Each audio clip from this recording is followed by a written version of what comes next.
Assalamualaikum warahmatullahi wabarakatuh. Alhamdulillah.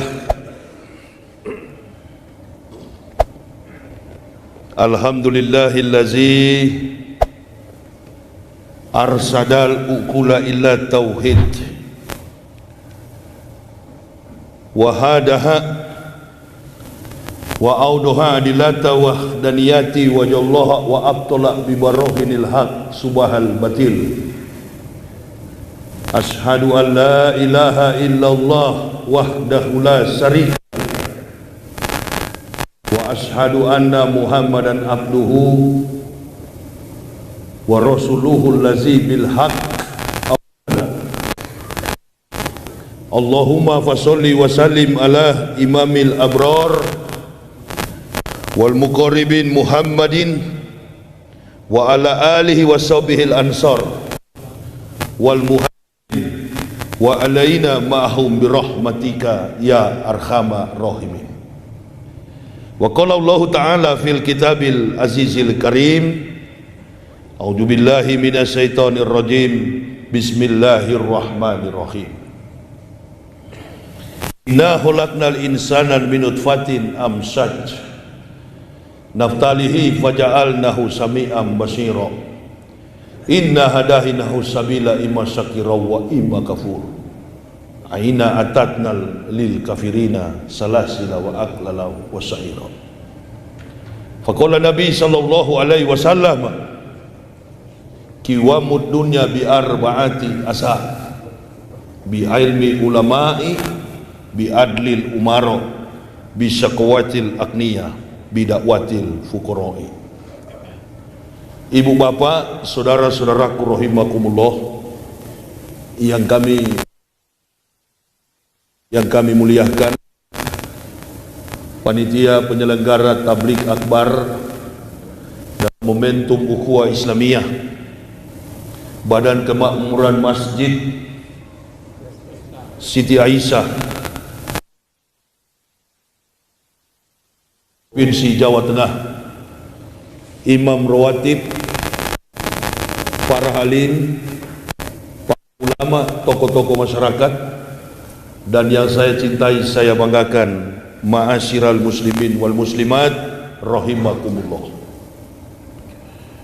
Bersyukur kita kepada Allah Subhanahu wa taala karena sampai pada saat ini alhamdulillahirabbil alamin kita semua masih dalam keadaan sehat walafiat. Kita masih boleh menghirup udara dengan bebas, pertanda kita masih diberi kesempatan oleh Allah untuk menambah-nambahkan pundi-pundi amal demi bekal di yaumil akhir nanti.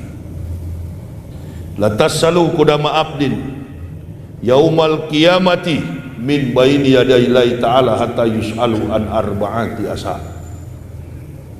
Tidak beranjak kaki seorang hamba dari pelataran kiamat di hadapan Allah Ta'ala kecuali dia ditanya 4 persoalan.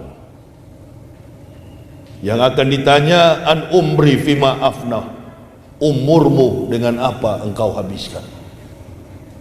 Tidak ditanya ada berapa banyak aset yang kita miliki di dunia.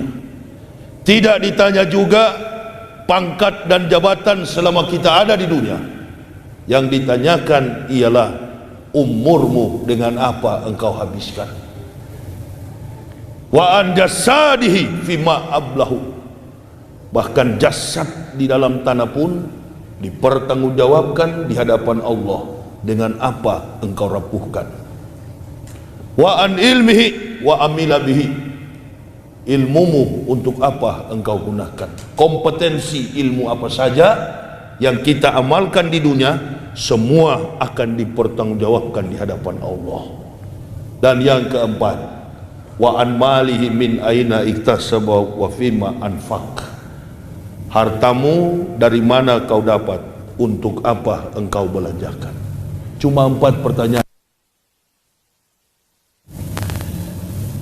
Bukan berarti bahwa Islam melarang kita untuk mengejar pangkat, jabatan dan harta.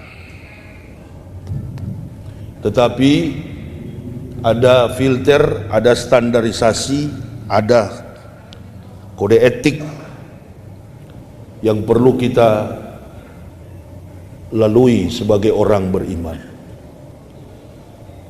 Di hari-hari terakhir ini apalagi kita lihat, minta tolong di fullkan lagi nih sound system ini. Minta tolong volumenya di fullkan lagi. Apalagi di hari-hari ini kita lihat beberapa minggu terakhir ini, isu yang beredar itu tidak ada lain, relevan sekali dengan apa yang dibaca imam tadi. Walantardo ankal yahud walanasoro hatta tatabi'a milatahu. Saya berulang-ulang berdakwah di mana-mana di seluruh Indonesia, selalu mengatakan, dari awal saya memeluk Islam sudah saya katakan, pertarungan abadi antara hak dan batil bukan terjadi pada zaman Nabi kita Muhammad SAW, tetapi pertarungan abadi sudah terjadi ketika Allah menetapkan kebenaran di muka bumi ini, mengutus para nabi. Saat itu pula terjadi pergulatan antara hak dan batil. Jadi ini tidak akan berakhir kecuali kiamat. Liga-liga Arab, Suriah, Irak,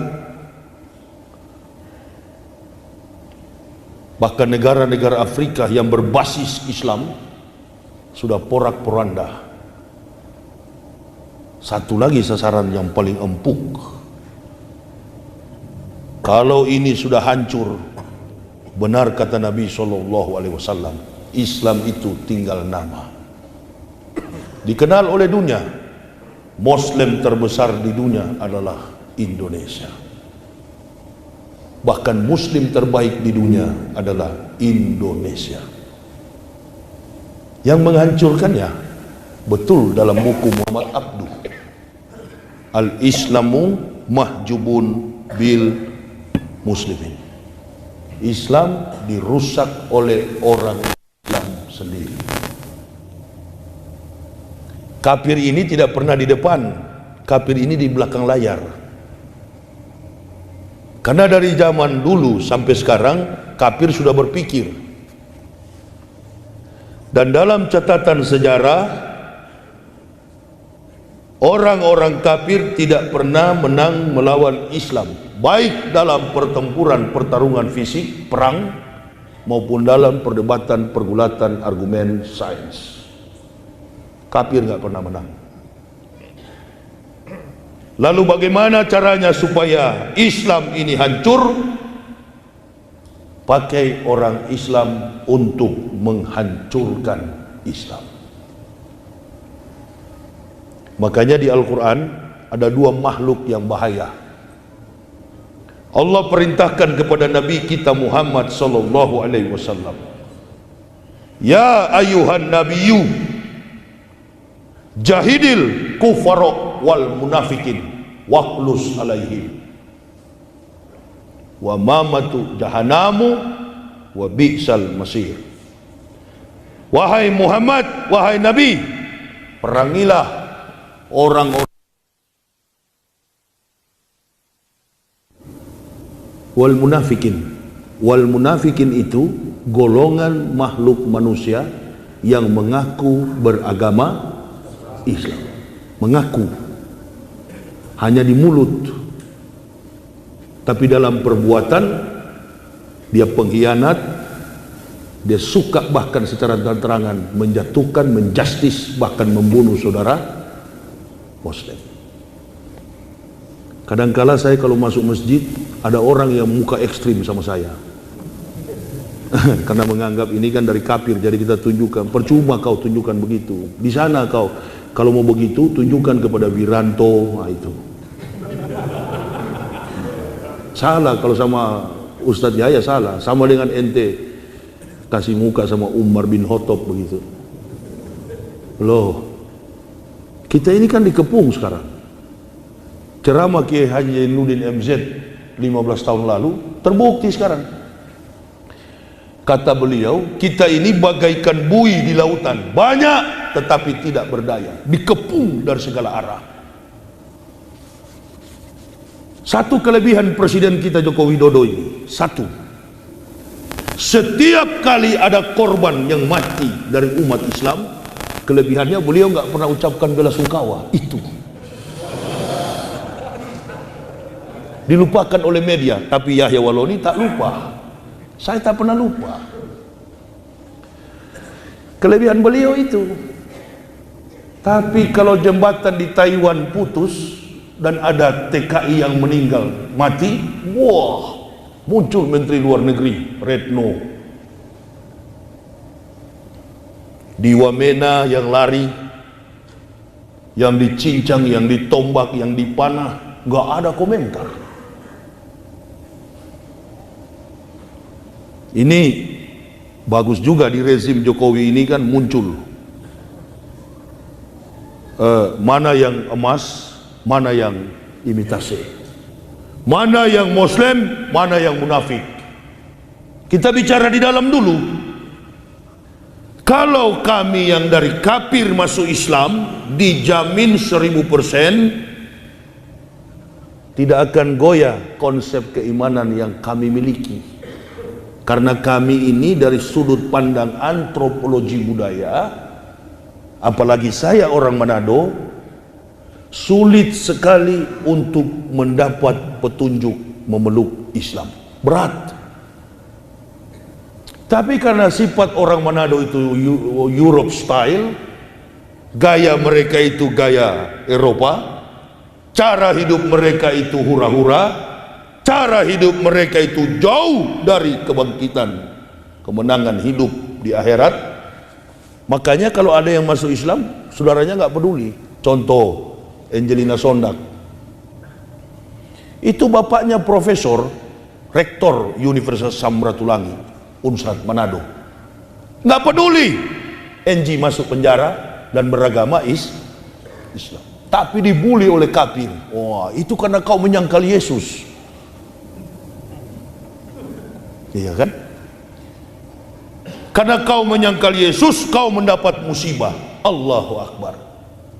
Menyangkal atau tidak menyangkal, yang namanya musibah itu selalu menyertai manusia dimanapun berada. Yang pasti hanyalah satu, kematian. Jadi sulit bagi kami untuk menembus gerbang hidayah itu. Berat. Karena dari kecil sudah dididik dengan studi Holland Spragen, sudah dididik oleh Belanda, dari Sondag School, katekismus, sampai menjadi pendeta. Benteng yang begitu kuat dalam kekafiran, sulit dirobohkan. Lalu orang tanya, apa alasan saya masuk Islam? Oh, saya nggak pernah masuk Islam. Islam yang masuk ke dalam saya. Ini tuh beda. Kalau masuk Islam biasanya cuma karena mau kawin. Kalau orang masuk Islam biasanya cuma ikut-ikutan. Itu masuk Islam. Asal sudah ketemu dengan apa yang ia niatkan, sudah boleh keluar lagi. Tapi kalau orang yang Islam masuk ke dalamnya, itu pilihan. Pilihan dari siapa? Allah. Al-Baqarah dan Quran Surah An-Nur itu kontras. Di Al-Baqarah bilang begini, Innal ladzina kafaru sawa'un 'alaihim a ansartahum am lam tunsirhum la yu'minun. Saya jadi hati-hati bicara karena sound system. Susah saya meledak-meledak, takut saya. Dia tak keluar suaranya. Ini di Al-Baqarah. Sekalipun engkau meyakinkan Muhammad, orang kafir la yu'minun, tidak akan beriman. Itu dalam Al-Baqarah versi mu'alaf. versi mu'alaf. Ini mu'alaf. Karena di kamus besar bahasa Arab, mu'alaf itu orang yang dibujuk hatinya. Saya dan istri anak-anak tidak ada yang bujuk, berarti bukan jelas ya? Sistematis, kontekstualis, teologis, dan rasional. Itu Islam. Islam bi ilmi. Islam itu ilmu. Al ilma bil kasab labi nasab. Islam itu ilmu. Ilmu itu dipelajari bukan karena nasab. Satu itu. Jadi tidak jadi ukuran. Antum duluan Muslim dibanding Yahya Waloni, belum jadi ukuran. Bukan jadi ukuran. Ukurannya di mana? Bangunan Masjid Siti Aisyah ini kuat, saya yakin 1000%, karena pondasinya kuat. Amantu billahi wa bima qala Allah Ta'ala, amantu bi rasuli wa bima qala Rasulillahi sallallahu alaihi wasallam. Amantu billah, beriman kepada Allah, wa bima qala Allah Ta'ala, dan mengamalkan apa yang diperintahkan oleh Allah. Makanya ada sistematika ketika orang beriman mengucapkan dua kalimat syahadat, asyhadu an la ilaha illallah wa asyhadu anna Muhammadar Rasulullah. Tidak hanya beriman kepada Allah, tetapi dia juga beriman kepada Nabi Muhammad. Kalau sudah beriman kepada Nabi kita Muhammad sallallahu alaihi wasallam, berarti kita sudah beriman kepada 123.999 Nabi yang diutus Allah. Di dalamnya ada 25 Rasul. Masya Allah. Nabi itu ada 124.000, tapi 123.999 Nabi gagal. Coba panggil ahli sejarah, bibliologi, ahli sejarah, teologis, teolog, filsuf. Tidak ada Nabi yang berhasil kecuali satu, baginda Rasulullah Muhammad sallallahu alaihi wasallam. Nabi yang terakhir gagal itu jaraknya 3.500 tahun dari Musa alaihissalam, Moses. Karena ini kitab Kristen ini suka dirubah-rubah. Musa diganti Moses, Daud diganti David. Makanya orang Solo banyak yang rubah-rubah nama. Isa diganti Yesus, Isa diganti Yesus. Saya aneh lihat orang berdebat di YouTube. Sampai sekali Zakir Naik pun menyebut Yesus itu Isa, berarti awam. Beliau awam, bukan ahli. Di dalam studi antropologi linguistik, budaya dan bahasa, kalau saya tanya kepada ibu bapak, saudara-saudaraku rahimakumullah, ada orang bernama Ahmad, ada orang bernama Suyono, mana di antara dua orang ini orang Jawa? Mari kita buka. Ini saya bikin 8 satuan kredit semester supaya kita tahu bahwa Islam itu hebat. Ada dua orang, satu bernama Frederick, satu bernama Donald, satu bernama Saipul. Mana orang Indonesia? Saipul. Satu bernama Jesus, satu bernama Isa, satu bernama Joshua Hamasya. Mana Nabi yang ke-24 yang disebut dalam bahasa Arab Isa yang sebenarnya? Bingung akhirnya kan? Karena sudah terkonsep di dalam mindset kita. Bible Kristen itu kita anggap Injil, kita sebut Injil. Isa kita hubungkan terus dengan Yesus. Bahasa asli Isa itu, nama di kampungnya adalah Joshua Hamasya. lahir di Bethlehem tanggal 6 sebelum Masehi. Dalam buku saya halaman 86, Profesor Dr. J.L.C.H. Christian Abineno, seorang teolog Kristen terkemuka, berkata, sampai hari ini kita tidak tahu secara persis tanggal, bulan, dan tahun berapakah Yesus itu dilahirkan. Lihat Abineno, ibadat jemaat dalam abad-abad pertama, Badan Perpustakaan Kristen BPK, Jakarta 1961 halaman 64. Yang berkata ini bukan Yahya Waloni, yang mengatakan ini pendeta kaliber kelas dunia Abineno, teolog terkemuka di kalangan Kristen. Dia yang berkata, sampai hari ini kami tidak tahu secara persis tanggal, bulan, dan tahun berapakah Yesus dilahirkan. Berarti tahun 2006 Pak Maruf Amin, Ketua MUI, menurunkan fatwa menyebut Natal itu haram. Tapi begitu 2018 mau calonkan diri jadi presiden, dia berdiri di depan kamera lalu mengatakan, selamat hari Natal. Udah ngos-ngosan pula, selamat hari Natal. Dulu haram. Apakah menyebut selamat Natal itu haram? Saya tidak. Banyak jamaah yang WA ke saya, Ustaz, betulkah selamat Natal itu haram? Tidak. Tidak semudah itu mengharam-haramkan orang Islam. Tapi kalau kita lihat dari versi otak pendeta, mereka mengatakan kami tidak tahu secara pasti. Berarti bukan haram. Begitu kita mengucapkan selamat Natal bukan haram, berarti sama-sama goblok dengan kafir. Mana lebih keras kira-kira?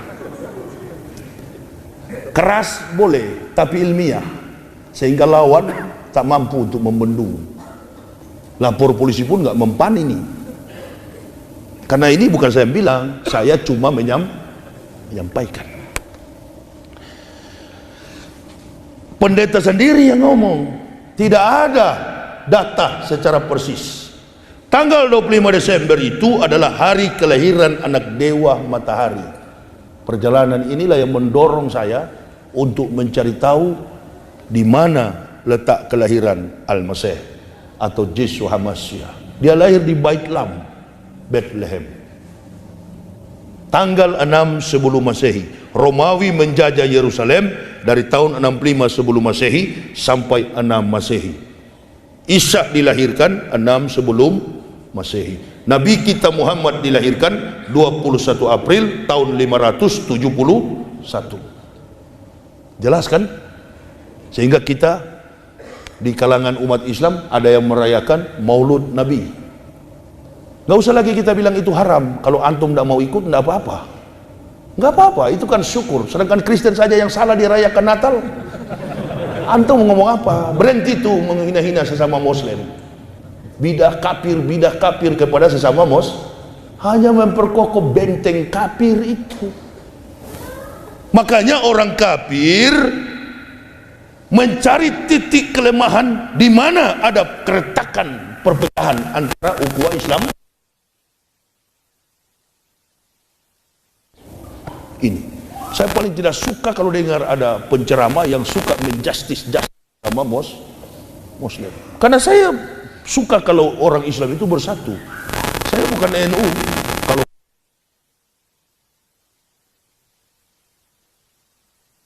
yang kunut ada juga tidak kunut.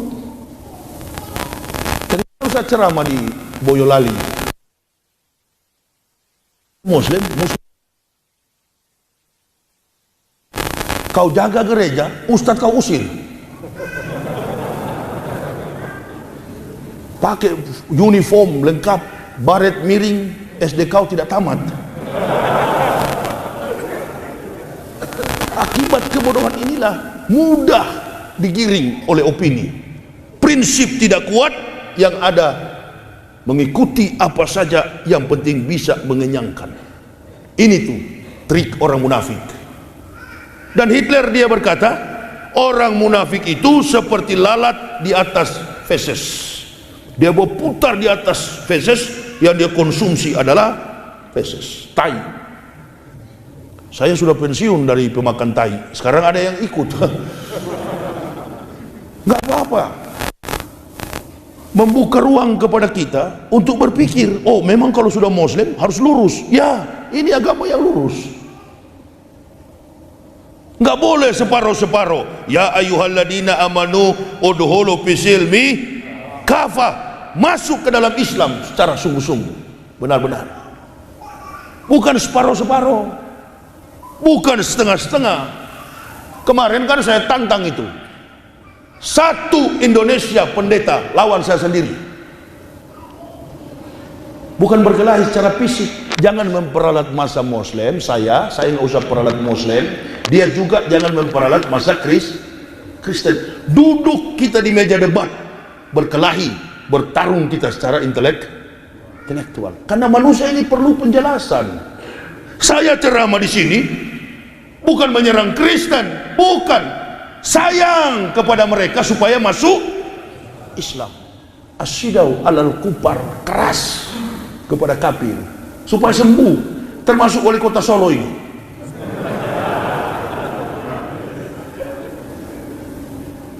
Jangan dengar, beliau ini kan sarjana, terpelajar sampai jadi pejabat. Masa mau dengar omong kosong pendeta? Masuk saja ke dalam walladzina kafaru wa kassabu bi ayatina ulaika ashabun nar khalidina fiha wa bi'sal masir. Orang-orang kafir yang mendustakan ayat-ayat kami tempatkan mereka ke dalam neraka jahanam. Itulah seburuk-buruk tempat kembali. At-Tagabun. Jadi pendeta-pendeta itu orang yang memalsukan Alkitab, Bible. 200 tahun Isa sudah diangkat di langit keempat, baru kitab suci Kristen ini muncul. Nah ini, berdiri di atas spekulasi logika filsafat manusia. Maka ketuhanan yang mereka anut adalah ketuhanan filsafat, teori filsafat, spekulatif, filosofis. Dan semua rumus ketuhanan itu ada dalam 14 surat tulisan tangan Paul of Tarsus, Epistle Paulus, tulisan tangan Paul. Antum bilang itu Injil, buktikan kepada saya, baik profesor Kristen maupun profesor Islam, buktikan kepada saya kalau ada Injil asli. Ada anak di Sumatera mengatakan, Ustadz, bapak saya punya kitab Injil asli. Allahu Akbar. Kapan dek bapakmu ketemu Nabi Isa alaihissalam? Kapan bapakmu ketemu Nabi Isa? Injil itu tidak terbukukan dalam bentuk buku begini. Enggak juga, enggak ada dalam mushaf. Enggak ada. Injil itu hanya ada pada lisan Nabi Isa alaihissalam. Di zaman beliau, kalau beliau pidato, tidak ada fasilitas handycam, alat perekam dan sejenisnya. Nggak ada. Misterius. Makanya orang Kristen membangun substansi esensial teologi Kristen itu dengan mengatakan dua kitab perjanjian lama, Old Testament and New Testament. Perjanjian lama adalah kitab bertuliskan bahasa aslinya Hebreu, Ibrani, dan bahasa perjanjian baru Greek, Yunani. Istilah Yesus itu istilah Greek. Harus ditelusuri baik secara antropologi maupun dalam konteks linguistik, bahasa. Nah itu. Jadi Yesus itu diambil dari dewa silsilah Romawi kuno, Lesos Christos, dewa kesuburan Yesus. Apakah pernah ada nabi yang berasal dari keturunan orang Yunani? Itu satu. Kalau kita lihat Yeshua Mashiach, Ini rangkaian dari bahasa Ibrani yang nanti ada pada tahun 1947 ketika British London, Inggris menyerahkan kemerdekaan kepada Israel. Karena dia di bawah jajahan Israel di bawah jajahan Inggris.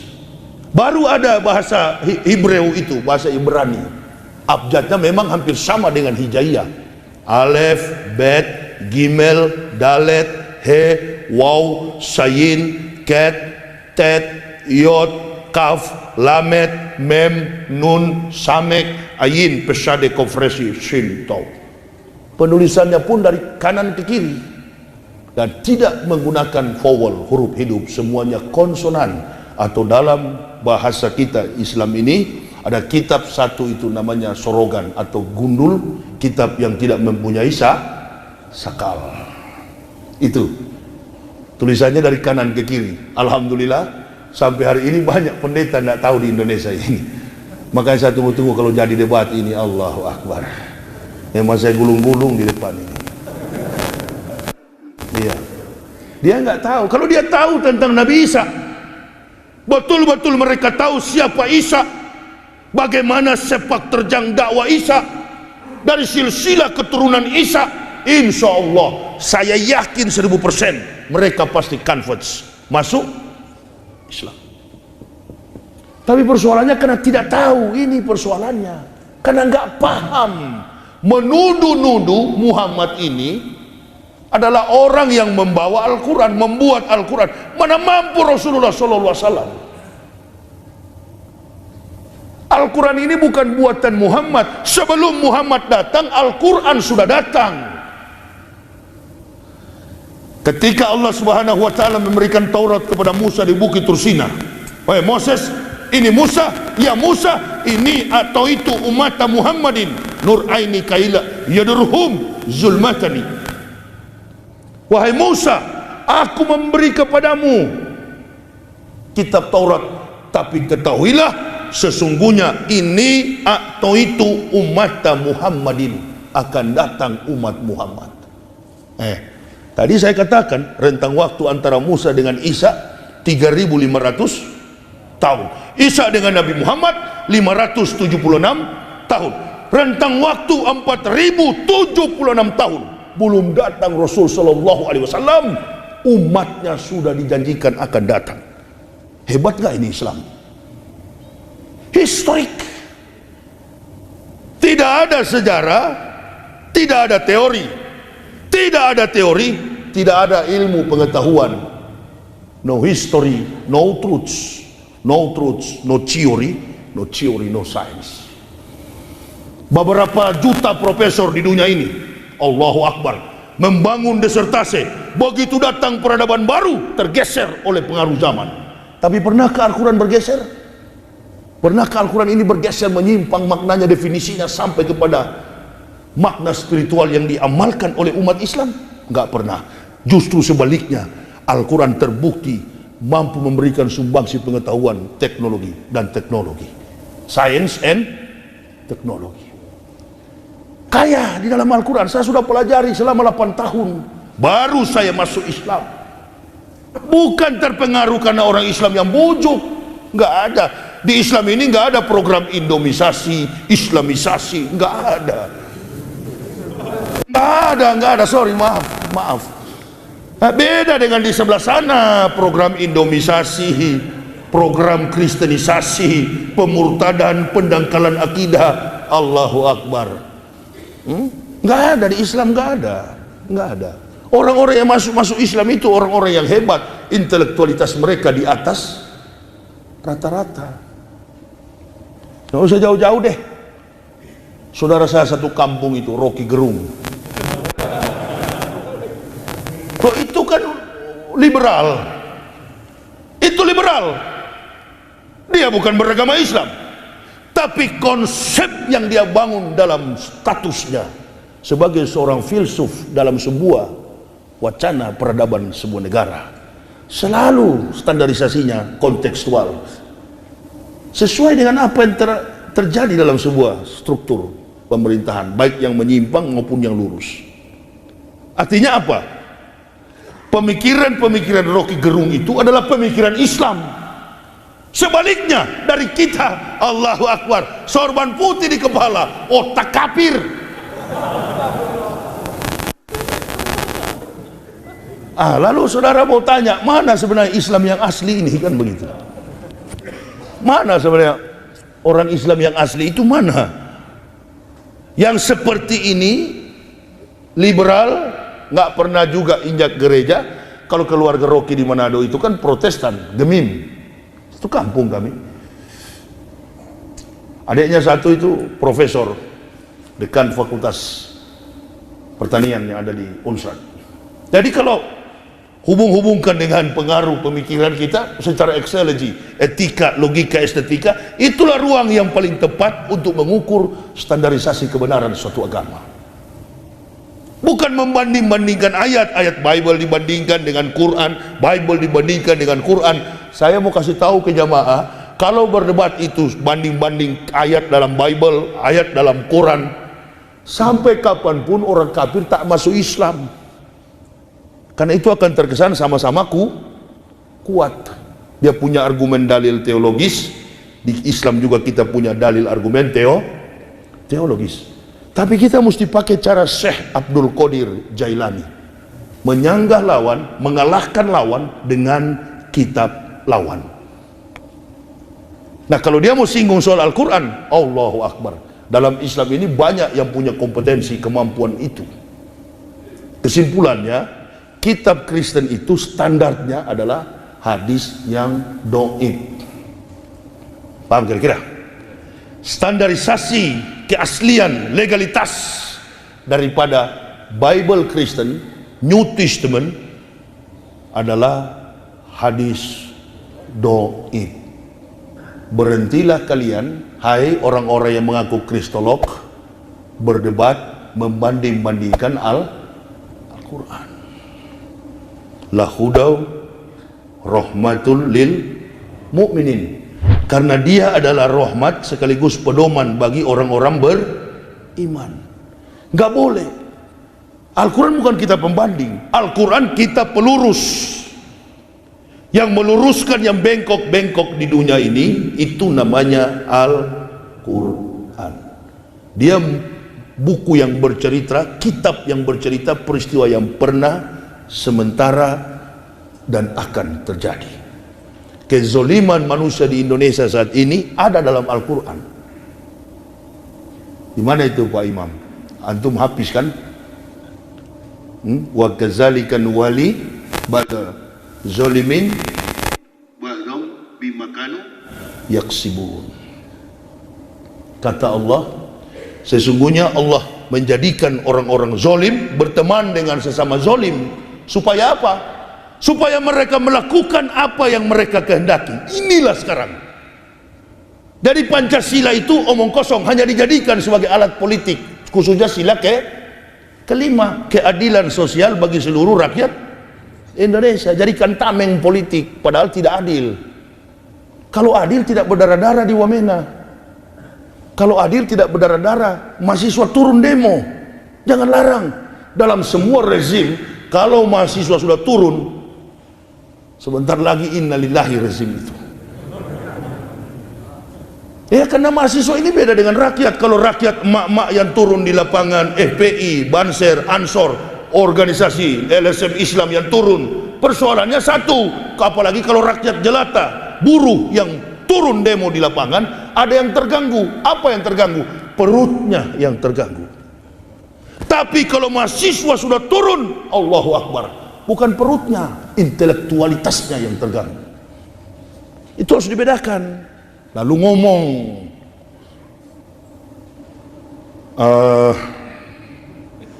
RCTI, Metro Tipu,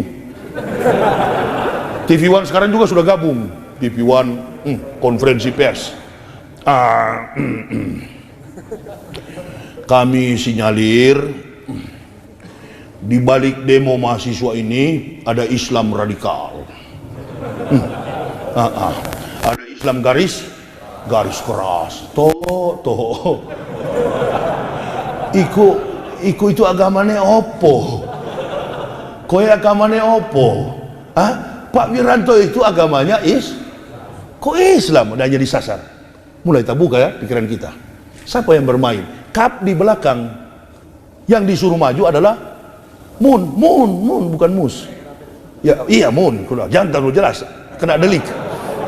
Mun, Mus, Kap, Mun. Ya. Kapnya background, Munnya suruh maju. Ya, Munnya disuruh maju. Ini tuh strategi. Ini kan Anatoly Karpov ini kalau catur. Mudah sekali terbaca. Apalagi saya dari sana. Memang pekerjaan saya dulu itu. Ya, jadi antum belum lompat saya sudah tahu. Mau kesini dia. Makanya kasus 3 tahun lalu ceramah di masjid diumbar. Nonton YouTube Ustadz Somad UAS, nonton TV UAS, sampai MUI pun sudah angkat tangan karena ini sudah di ranah hukum. Allahu Akbar. Baru kali ini dalam rezim pemerintahan 7 presiden, baru kali ini ada ulama kafir yang utak-atik ulama muslim. Ada apa gerangan? Dia lupa bahwa di dalam ada singa di dalam sini yang memang ahli di bidang kebohongan kafir itu. Dan saya cut 1 kali, selesai. Kenapa Ustadz Somad yang kalian lapor, saya kalian lapor, atau debat kita selesai? Kenapa? Lompatannya kan 3 tahun nanti, 2024 politik. Makanya saya bilang sama adik saya Ustadz Somad, sudahlah Ustadz, berhenti sudah baca-baca hadis, banyak baca buku Das Kapital, banyak baca buku politik. Persiapkan dirimu untuk 2024 jadi wapres. Loh, untuk apa dia mau kecangkul, dulunya masih pagi. Pak Jokowi belum dilantik, sudah ada permainan orang kafir. Yang kedua, dia mengukur. Ini kafir ukur, masih kuat enggak Islam ini? Makanya dia muncul. Kafir yang mau menantang saya itu, Esra Soro. Dia muncul di TV, dia muncul di YouTube. YouTuber, memang sekarang ini banyak orang cari makan pakai YouTube. Tadi saya mau dikasih saran sama ibu pewakaf masjid ini. Ustadz, kalau boleh Ustadz bikin channel sendiri. Aduh, nggak mau saya Bu, biar sajalah. Hidup dengan cara yang saya miliki, dengan hasil keringat dakwah. YouTuber, ngapain YouTuber backgroundnya itu kafir semua, nggak mau saya makan uang kafir. Saya makan uang kotak amal dari masjid. Amin ya robbal. Kalau dapat di warung sana tuh pecel lele Lamongan NU, Allahu Akbar, lele goreng jangan terlalu kering ya Mas ya. Sementara digoreng itip-itip matanya, bisik-bisik, ini Ustadz kayaknya Ustadz Yahya. Kalau sudah dengar begitu saya pura tengok tempat lain, gratis pasti ini. Ya itu. Kalau masjidnya di pedalaman, saya pergi pecel lele Lamongan. Kalau agak tinggi, baru rumah makan Padang Muhammadiyah. 2 itu sajalah makanan saya. Sehat selama 13 tahun. Tidak memakan pemberian kafir. Haram. Nggak mau saya itu ikut-ikut. Biar aja dia itu yang ngomong-ngomong di YouTube. UAS. Ada tujuan apa? Dia mau ukur Islam masih kuat nggak? Kafir lupa. Kemarin betul waktu pilpres ada cebong, ada kampret kemarin. Di sini pun pasti ada itu. Ada yang cebong, ada yang kampret.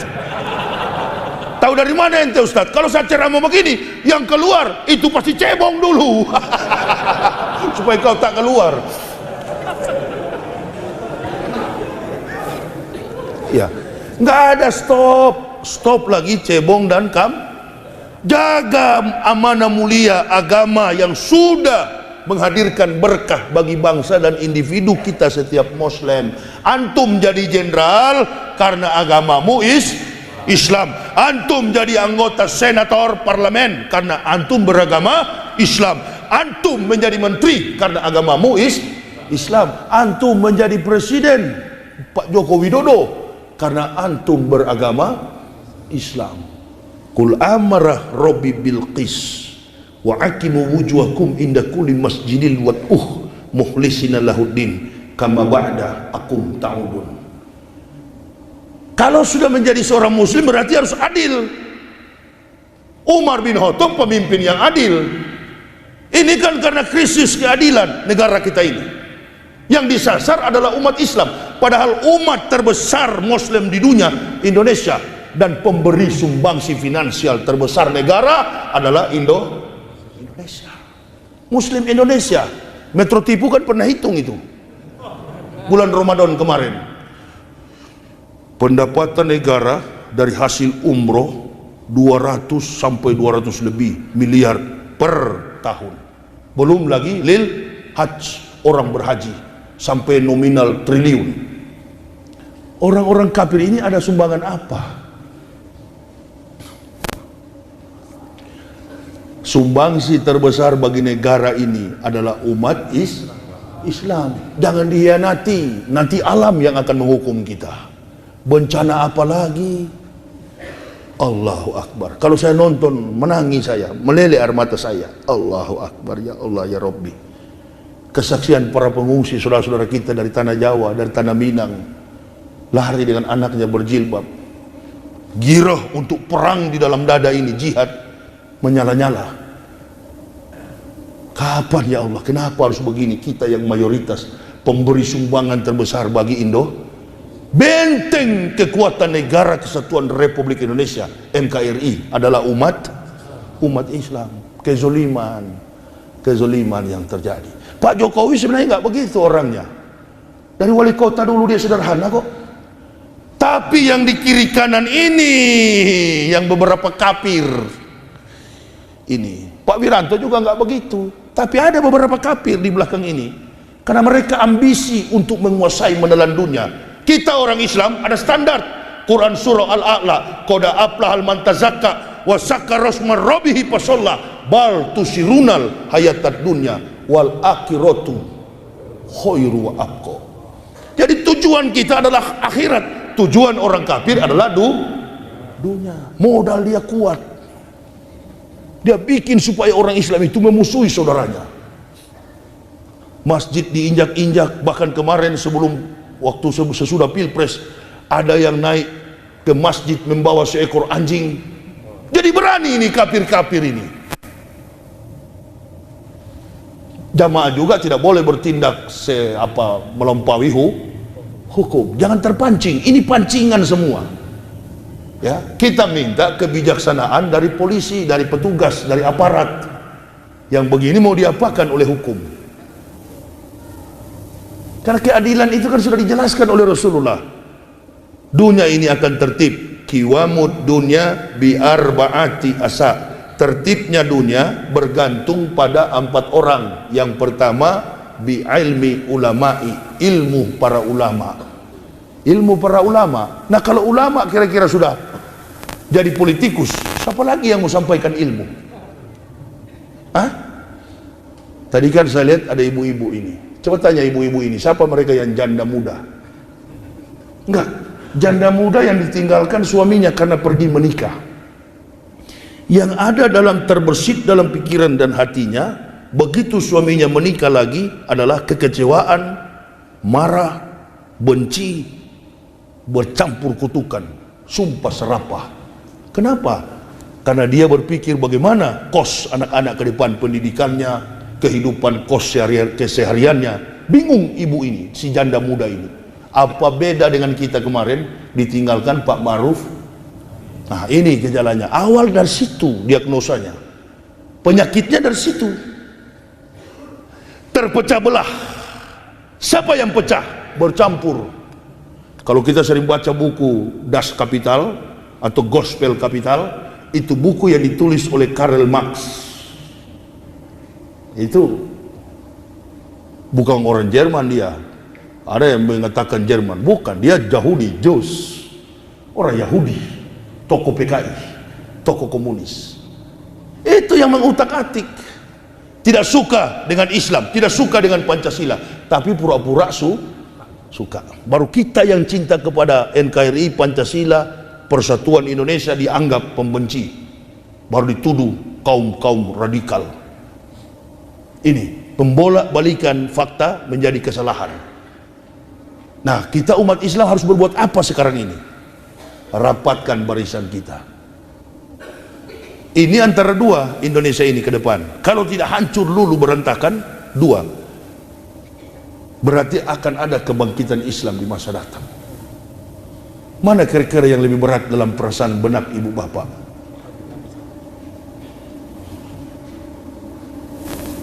Kebangkitan Islam, kita harus lihat juga siapa kira-kira yang membangkitkan. Karena di lapangan ini sudah pada tiarap. Hari apa itu saya di Pontianak ya?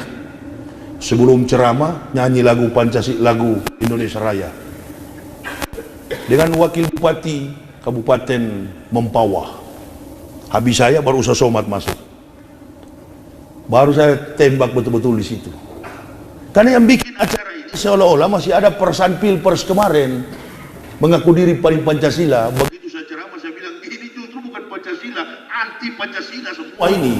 Saya tunjuk-tunjuk di situ. Berhenti itu karena mengacaukan sistem bernegara itu orang-orang itu. Dia pura-pura mencintai Pancasila, tapi membenci saudaranya sama-sama Muslim. Hah? Mana bisa kita mencintai orang kafir sementara orang kafir menghina-hina Nabi kita, agama kita, Tuhan kita, mereka hina. Lalu kita berteman dengan kafir, mengatakan kafir baik. Enggak ada. Konsep orang kafir itu cuma dua. Bagaimana harta orang Islam itu berpindah ke dia, satu, dan bagaimana orang Islam ini tunduk murtad. Walan tardo ankal yahudu walan nasoro hatta tatabi'a milatahu. Itu yang ada dalam pikiran mereka. Enggak ada orang kafir baik itu, enggak ada. Sama bilang ada. Saya dari sana kok. Hah?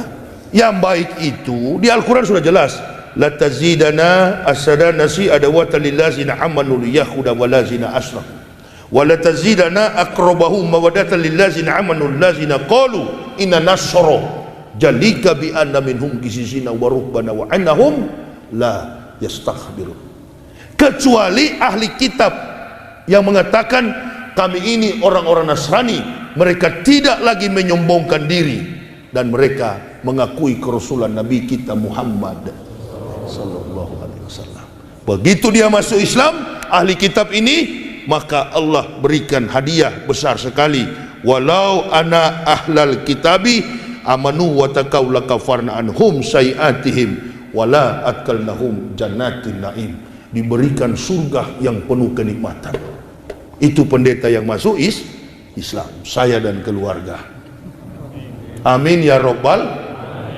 Nah, berubah status, Masya Allah, dari ahli neraka jadi ahli surga. Dulu tuntun orang ke neraka, sekarang tuntun orang ke surga. Jadi saya tahu kemana jalan ke neraka. Antum belum tahu, saya sudah tahu. Gitu ya. Saya mau ke neraka, malaikat apa itu? Begitu di pintu neraka, Ridwan langsung WA ke Malik. Lik, ini rupanya keliru dia ke sini. Jadi jangan dulu katanya, over ke sana. Ini lihatnya Manado ini, tempat tanggal lahir 30 November, Manado 1970. Buang ke sana dia. Dia harusnya di neraka ini, Manado. Basis kafir di sana ya. Dulu, sekarang enggak. 2019 persentase umat Islam di Manado 51%. Lihat aja di Google, buka aja di Google. Persentase umat Islam di Manado tahun 2019 51%. Allahu Akbar. Saya ini Islamkan orang kafir itu tiap bulan pasti ada. Kemarin di Medan itu 17 orang bulan September. Setiap bulan pasti 2, 3, sudah ribuan. Tapi saya sisakan, jangan semua masuk. Nanti kalau semua siapa yang jadi kayu bakar kan? Mampuslah kau kafir. Itu ayat tadi jelas sekali kan? Inna atatnal lil kafirina salasila wa aklalau wa sa'iro. Neraka yang paling panas itu bagi orang kafir namanya sa'ir. Tuh. Jadi tidak boleh semua masuk Islam. Kalau semua yang masuk Islam, siapa yang di neraka? Kan begitu. Cuma kita berharap Pak Wali Kota masuk Islam. Amin ya Rabbal. Siapa nama beliau? Rudi Rudi Christianus, Stefanus, Robertus, Spiritus. Nah, ya kita doakanlah beliau wali kota supaya masuk Islam. Sekali-sekali lah. Oh, saya tidak senang Ustadz Yahya itu. Ya panggil saya ke ruangan antum, kita debat.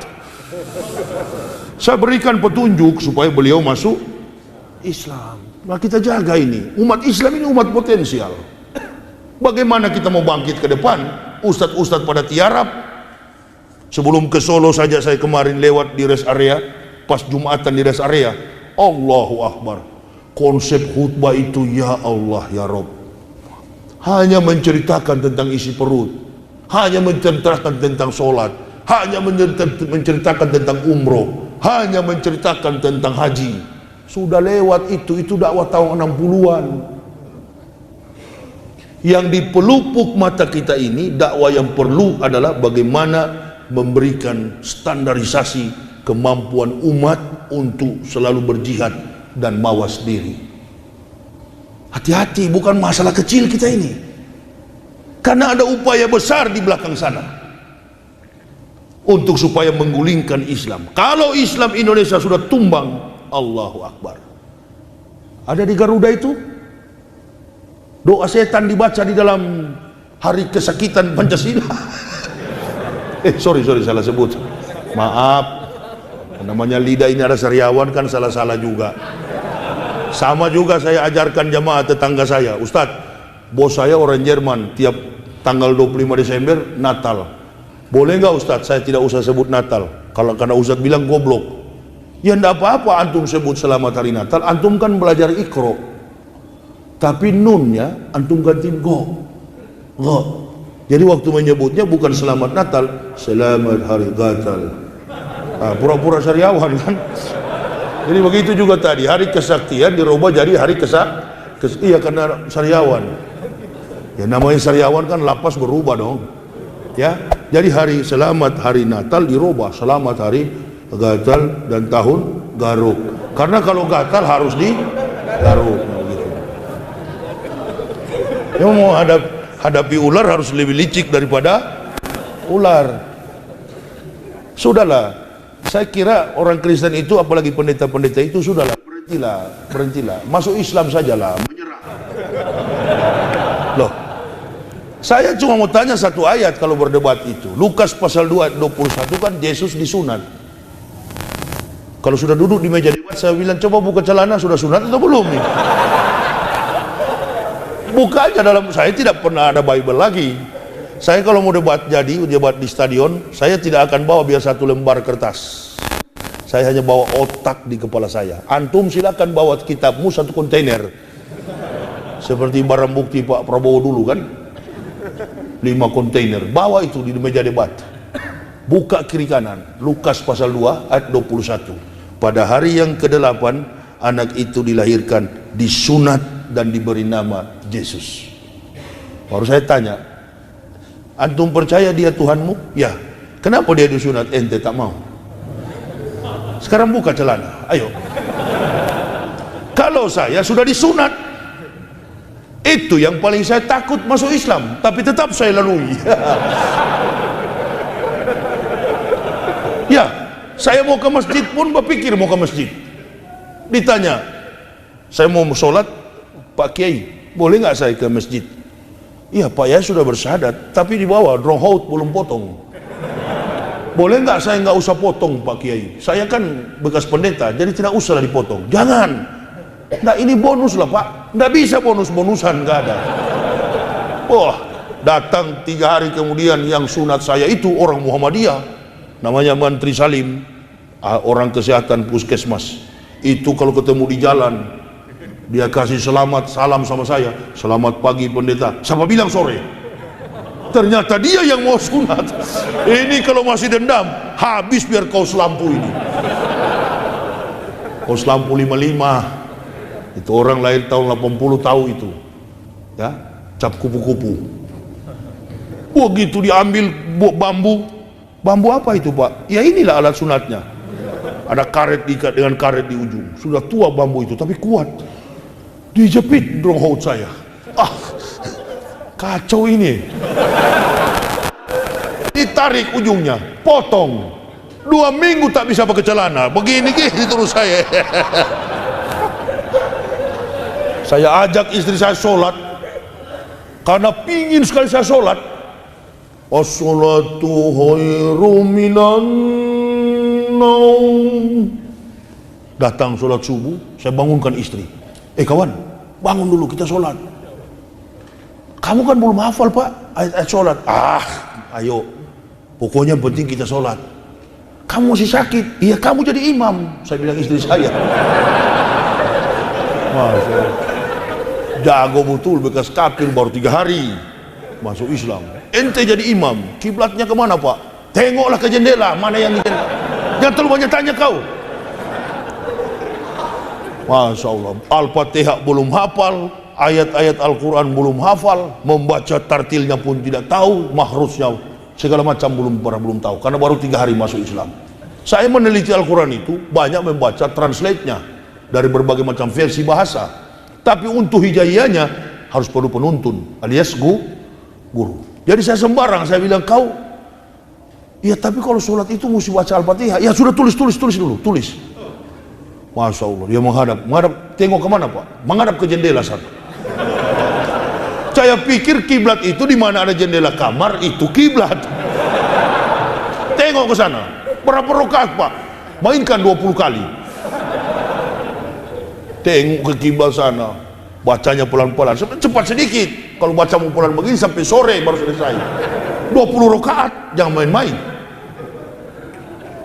Begitu sujud berdiri, istri saya suruh jadi imam. Datang yang Islamkan saya, orang Tebu Ireng, namanya Pak Kiai Haji Komarudin Sofa. Dia intip, Pak Yaya, sholat apa itu?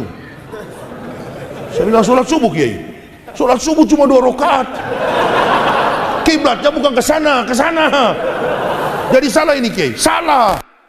Allahu Akbar. Arah kiblat tidak tahu, suratul Fatihah belum hafal. Sama dengan Pak Jokowi waktu itu. Tengok ke sana, memang betul kan beliau tidak hafal Al-Fatihah, menyangkal apa, memang betul. Ada di YouTube diunggah itu, belum hafal Al-Fatihah Pak Jokowi. Tengok ke sana ke kiblatnya, salah di sini. Allah. Sudah Pak Yaya, nanti saya kasih buku, kata Kiai. Kasih buku warna kuning. Tuntutan sholat 5 waktu secara lengkap. Belum sampai zuhur, baru jam 10 pagi, saya sudah punya Al-Fatihah itu, sudah hafal saya. Cepat saya bilang, dengan beberapa puluh ayat-ayat pendek itu, 1 minggu ke depan, belajar Al-Quran, membaca Al-Quran suami istri kami, dalam tempo 15 menit saya sudah bisa baca. Kok cepat sekali begini Pak Yahya? Iya, karena ini sama dengan huruf Ibrani.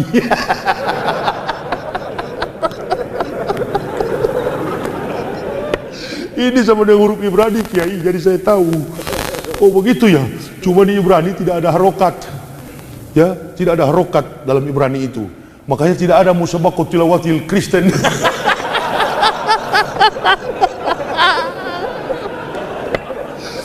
Musabaqat tilawatil Bible, nonsense, tidak ada. Musabaqat tilawatil Quran, musabaqat tilawatil Bible. Saya pernah usulkan di Irian dulu. Kalau orang Islam musabaqat tilawatil Quran, ayo kita bikin musabaqat tilawatil Bible.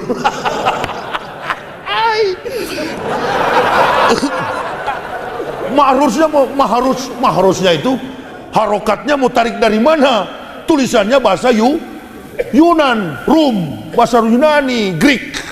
Bagaimana kita mau tarik mahrusnya?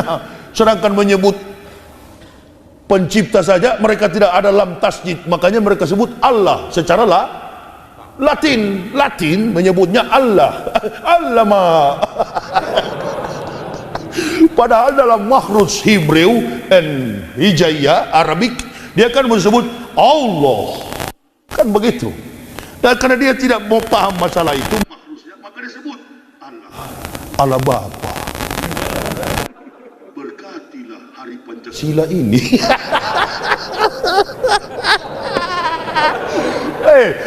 Ada turun di YouTube itu, dikirim sama saya.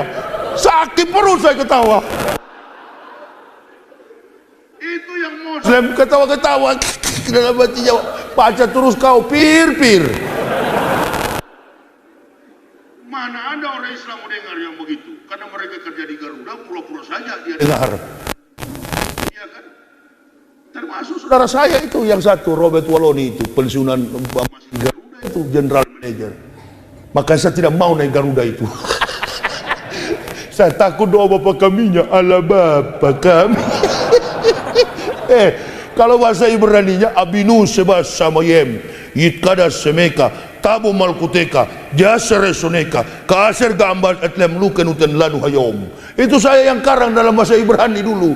Adonai jismor kami kolra, yesemur et nafseta mi kolra, Adonai jismor ka kaufu eka me atawe at olamim. Yahudi tanduk di tembok, padahal doa kutukan.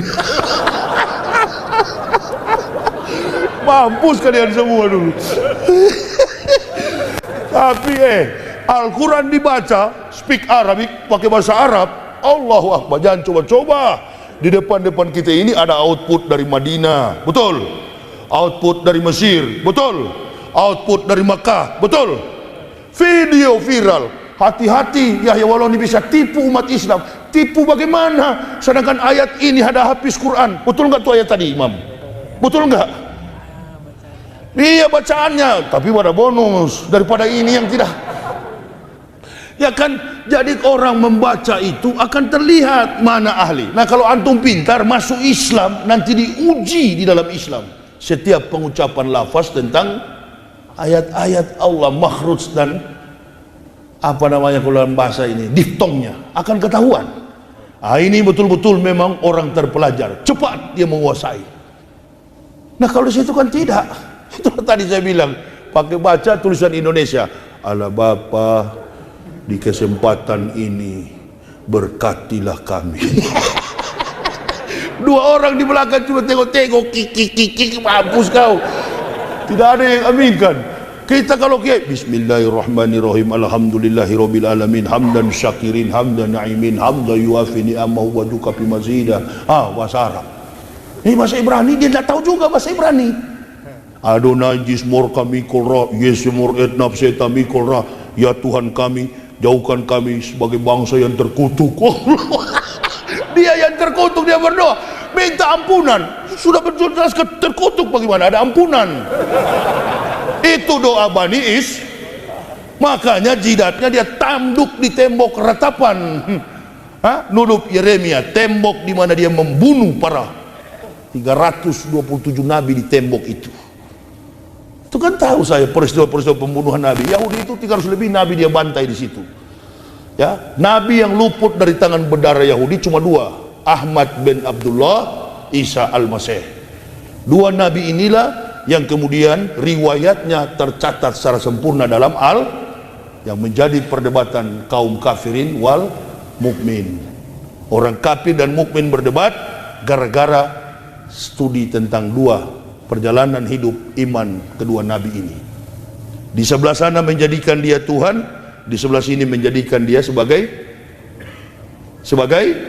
nabi. Di sini jadi Tuhan, di sini jadi nabi. Tapi kita ikut dari versi Tuhan. Bagaimana menurut Kristen?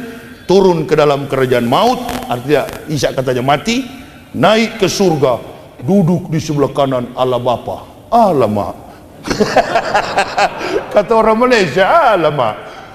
Betul ke? Naik ke surga, duduk di sebelah kanan Allah Bapa. Katanya di dunia Tuhan, sampai di surga tetap di sebelah kanan. Di mana-mana Yusuf Kala dan para menteri selalu di sebelah kiri kanan Jokowi, Pak Joko. Pak Joko di tengah, di sebelah kanan Yusuf Kala. Pak Joko Widodo presiden, wakilnya di sebelah kanan. Yang betul mana kira-kira? Yang menjadikan Tuhan atau yang menjadikan nabi? Sampai di atas pakai versi dia. Sampai di atas tetap jadi nabi. Mana yang betul? Kristen atau Islam? Kristen atau Islam? Jangan pakai versi Al-Quran, pakai versi dia. Pakai versi dia, dia kalah. Sampai di sana pun tetap menjadi nabi. Jadi Nabi Isa itu nabi. Meja ini dari kayu. Yang buat meja ini pasti tukang kayu, carpenter. Carpenter statusnya adalah creature, pencipta. Sedangkan meja ini adalah creatures, ciptaan. Sampai kapanpun pencipta tetaplah pencipta, ciptaan tetaplah simple, logik dengan logika sederhana. Tidak bisa berubah. Sampai botak kepala para teolog, sampai botak kepala orang kafir. Pencipta tetap pencipta, ciptaan tetaplah ciptaan. Lebih baik saya miskin melarat hidup sebagai seorang muslim daripada saya kaya raya digaji tapi masuk neraka. Keluar saya, keluar. Itu UKI Papua itu saya yang dirikan. Ente mau menyangkal biodatanya itu, semua sistem kurikulum yang dibangun dulu itu ada di Dirjen Bimas Protestan tahun 2003. Jadi silakan kau menyangkal sekarang di YouTube, tapi arsip daripada UKI Papua itu dari Sekolah Tinggi Teologi Calvinis yang saya dirikan dulu. Ini pendeta-pendeta di Papua masih hidup, ada yang sudah ke neraka, sudah mati. Ini terakhir yang saya wisuda. Jadi ada panitia tanya, kan dihebohkan saya, Ustadz sekolah di mana? Ya saya bilang saya tidak tamat SD. Tapi kok saya jadi rektor bagaimana ini? Iya, saya tidak tamat SD. Sama kalau tanya Rocky Gerung, kau ijazahnya apa? Tidak ada ijazah saya. Nah, tapi ada satu mata kuliah di UI yang tidak mampu diajarkan profesor, diajar oleh Rocky. Begitu juga saya. Bilang sajalah kalian jengkel, dulu mau tarik saya kembali, tapi saya tidak mau. Ditawarkan, nanti ditambahkan gajinya Pak Yahya, asal Bapak kembali. Tidak mau. Biar sajalah makan singkong, yang penting masuk surga. Masuk surga. Bukan masuk Islam, masuk surga. Daripada makan roti masuk neraka. Inilah tubuh Kristus. Roti dipecah-pecah. Roti. Kristus mati karena dosa-dosa kita. Inilah tubuh Kristus. Roti dibeli Cina, kafir di situ dipotong-potong. Makanlah, makan. Begitu dimakan roti, anggur kolesom. Inilah darah Yesus. Minumlah kalian darahnya sebagai lambang penebusan dosa-dosa kita. Allahu Akbar. Minum. Waktu minum itu, ibu-ibu yang tak biasa minum anggur pulang dari gereja miring. Karena mengandung kadar alkohol 5% anggur kolesom. Itu saya lakukan lama kok, bagaimana? Di Islam boleh minum anggur. Hamer haram, judi haram, hamer haram, gahwa halal thayyiban. Anak sarap gahwa, bismillah. Kalau di Islam bukan anggur, air putih, ini kalau air putih begini minuman orang di rumah sakit. Kalau minuman penceramah gahwa, kopi ireng. 2 minggu saya bisa bahasa Jawa kalau tinggal di Jawa sini. Tapi keras tetap tidak boleh robah. Ini sudah karakter. Jangan suka-suka ikuti cara orang, pakai cara sendiri. Mengikuti gaya-gaya orang itu tuh jadi penjilat akhirnya. Biar saja dengan gaya begini, nggak usah robah-robah. Di dalam Islam itu kan ada 4 sahabat Nabi. Ada yang Abu Bakar, Utsman, Ali, dan Umar bin Khattab. Ustadz Somad mungkin Abu Bakar, tapi saya tetap Umar bin Khattab. Apapun tetap saya libas. Kau lapor, semakin kencang saya ceramah. Yang lain kau sudah dilapor merayap masuk di kolong, ekornya termasuk. Saya kau lapor tambah kencang, begitu ya. Karena saya tahu bahwa ini bukan permainan dunia, bukan laporan yuridis. Laporannya harus vertikal. Salah sih pendeta-pendeta itu, harusnya jangan lapor UAS ke polisi. Lapor ke Yesus. Keluar dari ruang gereja. Assalamualaikum sus. Waalaikumsalam. Ada apa? Itu Yahya Waloni itu kurang ajar betul. Engkau kan adalah Tuhan. Iya. Lalu Tuhan kamu? Iya. Tolong tuh Yahya Waloni itu ya sus. Dia sering keliling Indonesia pakai mobil, biar mobilnya masuk jurang dan dia mati satu keluarga. Yesus bilang sulit juga karena aku kan Tuhan untuk kamu, bukan untuk dia. Mantap jiwa. Allahu Akbar. Nah, nggak mempan. Oh, jadi ente bukan Tuhan untuk dia? Bukan. Kita kan Tuhannya Kristen, bukan Tuhan semua umat manusia. Nah, artinya silakan kau tuhankan apa saja, ya. Itu versi lakum dinukum waliyadin. Nggak mempan, lapor ke Tuhan. Waalaikumsalam Tuhan. Waalaikumsalam warahmatullah. Ada apa? Matius, Markus, Stefanus, Tetanus. Ini Tuhan, ini Yahya Waloni dengan Ustadz Abdul Somad ini sudah menyinggung agama kami. Nah, lalu coba Tuhan hukumlah lidah mereka itu, apalagi itu Yahya Waloni itu. Coba kalau dia bawa mobil biar di tol Solo, tol itu juga kan yang bangun Pak Jokowi. Kebetulan Pak Jokowi kan senang sama kami, karena kami kan kemarin waktu Pilpres semua pilih Pak Jokowi. Tuhan jawab, jangan, kamu itu kan kafir.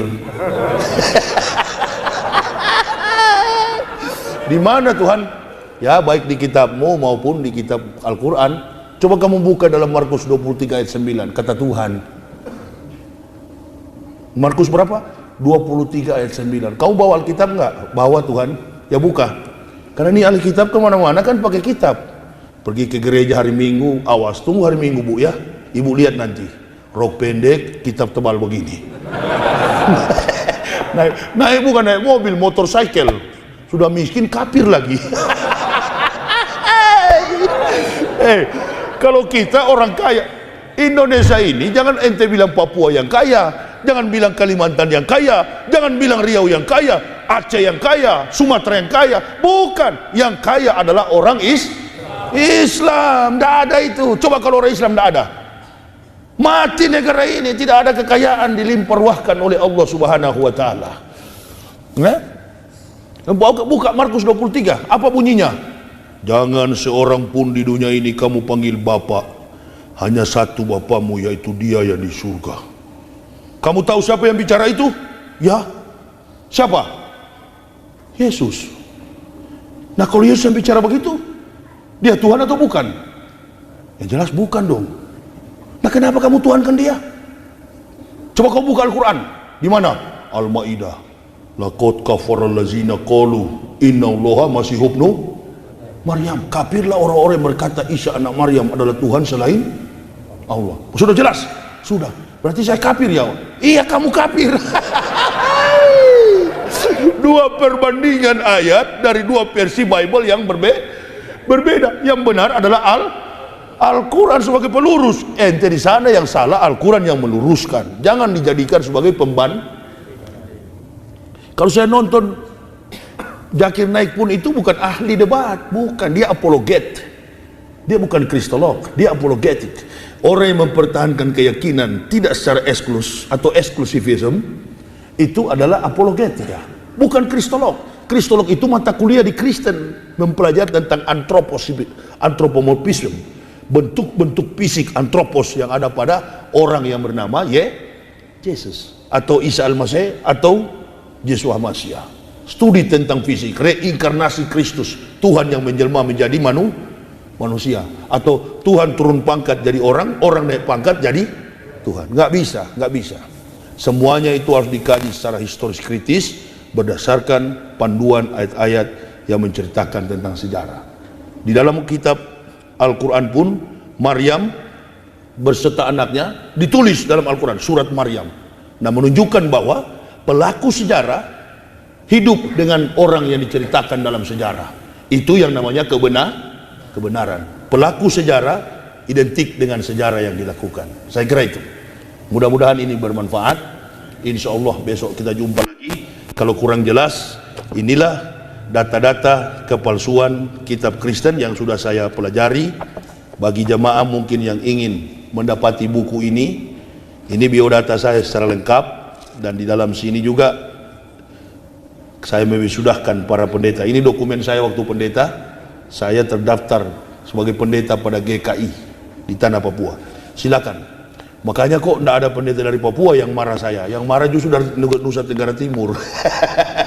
Esra Sorow, orang masuk Islam dia marah. Ini kafir ini tahun 2007 dia bilang katanya Yahya Waloni lari debat dengan dia di Surabaya. Kapan pernah terjadi itu? Dasar pembohong. Nggak pernah ada pendeta yang berani. Sekarang saya tantang satu Indonesia. Saya tantang satu Indonesia berdebat di Istora Senayan, Jakarta. Jangan di Surabaya, jangan di Solo, kecil. Istora Senayan, Jakarta. Saya tidak perlu pendamping kalau debat, karena saya ahli di bidang itu. Saya tidak akan menggunakan Al-Quran untuk menyanggah argumen kafir, saya akan menggunakan kitab dan argumen dia sendiri untuk mematahkan dan mengalahkan sekaligus konsep ketuhanan yang mereka imani. Saya nggak perlu pendamping dari pihak siapapun. Adapun pendamping saya hanya satu, Solahuddin Hasibuan, Ustadz yang di Palembang, output dari Gondor. Itu yang mendampingi saya. Tapi beliau tidak boleh bicara karena ini bidang saya. Itu bidang saya ini nggak sembarang juga orang bisa tahu. Jadi ada bilang, oh banding sini, ayat sana dibanding dengan Al-Quran. Itu bukan ahli, itu debat awam, hanya membaca. Sama dengan kita orang Islam bilang begini, kalau dia Yesus itu adalah Tuhan, ini argumen awam dan mudah sekali patahkan oleh pendeta kalau argumen itu. Kalau dia Tuhan, kenapa dia disalib? Kenapa dia berteriak Eloi Eloi lama sabachthani? My Lord, why you have forsaken me? Kenapa ya Tuhanku, mengapa kau tinggalkan aku? Kalau debat dengan pendeta, doktor, profesor, kaliber, dia akan jawab, yang kami imani dia Tuhan, bukan kemanusiaan dia yang tersalib, tetapi keilahian yang bersembunyi di dalam manusia Yesus. Antum mau tanya apa lagi kalau sudah begitu? Makanya jangan pernah akui Yesus adalah Isa. Isa adalah Yesus. Kita orang Islam dari Makkah Madinah sampai ke ujung-ujung dunia, masuk ke rumah orang Islam, nggak ada foto Nabi Muhammad. Betul? Kenapa Nabi Muhammad tak punya foto? Karena di zaman beliau tidak ada tukang foto. Kalau di zaman Rasul tak ada tukang foto, bagaimana mungkin ada Nabi yang 576 tahun ada fotonya? Bule dari mana jadi Tuhan ini? Lah iya, tadi kan saya sudah bilang Saiful identik dengan Indo. Nah sekarang gambar yang di poster itu siapa? Antum mau tahu? Yang bermain pada film The Passion of the Christ, yang dirilis di Yerusalem, kemudian ditolak oleh rabi-rabi Yahudi Ortodoks. Siapa dia? Mick Gibbon, William Steve, yang bermain pada film The Passion of the Christ. Tidak identik dengan orang Timur Tengah, lebih identik dengan orang Belanda, American, orang Amerika, orang Belanda, artis Yugoslavia, artis Selandia Baru, New Zealand, artis Prancis, yang digambar-gambarkan. Kalau di Eropa, kalau di Afrika, Tuhannya seperti orang Jawa.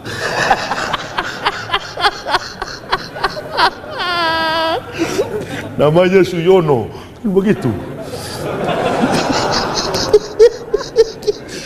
Jadi menipu, mengkamuflase sebuah kasta, mengkamuflase sebuah kasta, ditipu nih masyarakat ini. Untuk menutupi kebohongan kitabnya, dihadirkan manusia tersiksa seolah-olah mati di kayu salib. Padahal eksekusi salib itu bukan Tuhan disalib. Mustahil Tuhan disalib. Yang tersalib itu adalah Barsabas. Yang menyalibkan adalah eksekusi di Golgota. Golgota itu artinya bukit tengkorak. Bukit tengkorak sudah digunakan oleh Romawi dari tahun 65 sebelum Masehi. Penjahat-penjahat kelas kakap disalib di atas sampai runtuh dagingnya, tulang-tulangnya retak, tumbang di situ. Tapi tidak ada Al-Masih disalib di situ. Kalau betul Isa Al-Masih disalib di situ, yang pertama kali beragama Kristen bukan orang Asia, Afrika, Amerika, Eropa. Yang pertama kali beragama Kristen pastilah orang Yahudi. Apalagi dikisahkan dalam New Testament itu, tanah terbelah dua, orang mati bangkit kembali. Kalau debat saya mau tanya, nih orang mati yang bangkit apa pulang kampung atau bobok lagi? Hei, setiap peristiwa besar pasti ada monumen peringatan. Pasti di mana-mana ada peristiwa besar. Saya lewat di kota Solo ini tadi mau cari laundry, masuk ke kota Solo sana, ada gambar Soekarno duduk membaca. Taman Manahan atau apa itu? Iya, saya bilang istri saya, yuk kita mampir sebentar situ, duduk kita. Jangan Pak, kamu itu banyak orang kenal, apalagi dulu kau hantam Megawati. Iya juga ya. Ada Soekarno duduk, berarti ada filosofis yang tergambar dalam kisah storynya. Mungkin di situ dia pernah membaca. Atau mungkin Soekarno identik dengan buku, memberikan ironis kepada penduduk kota Karanganyar, Solo, Manahan, di sini, supaya pintar membaca, harus rajin membaca, jangan pemalas.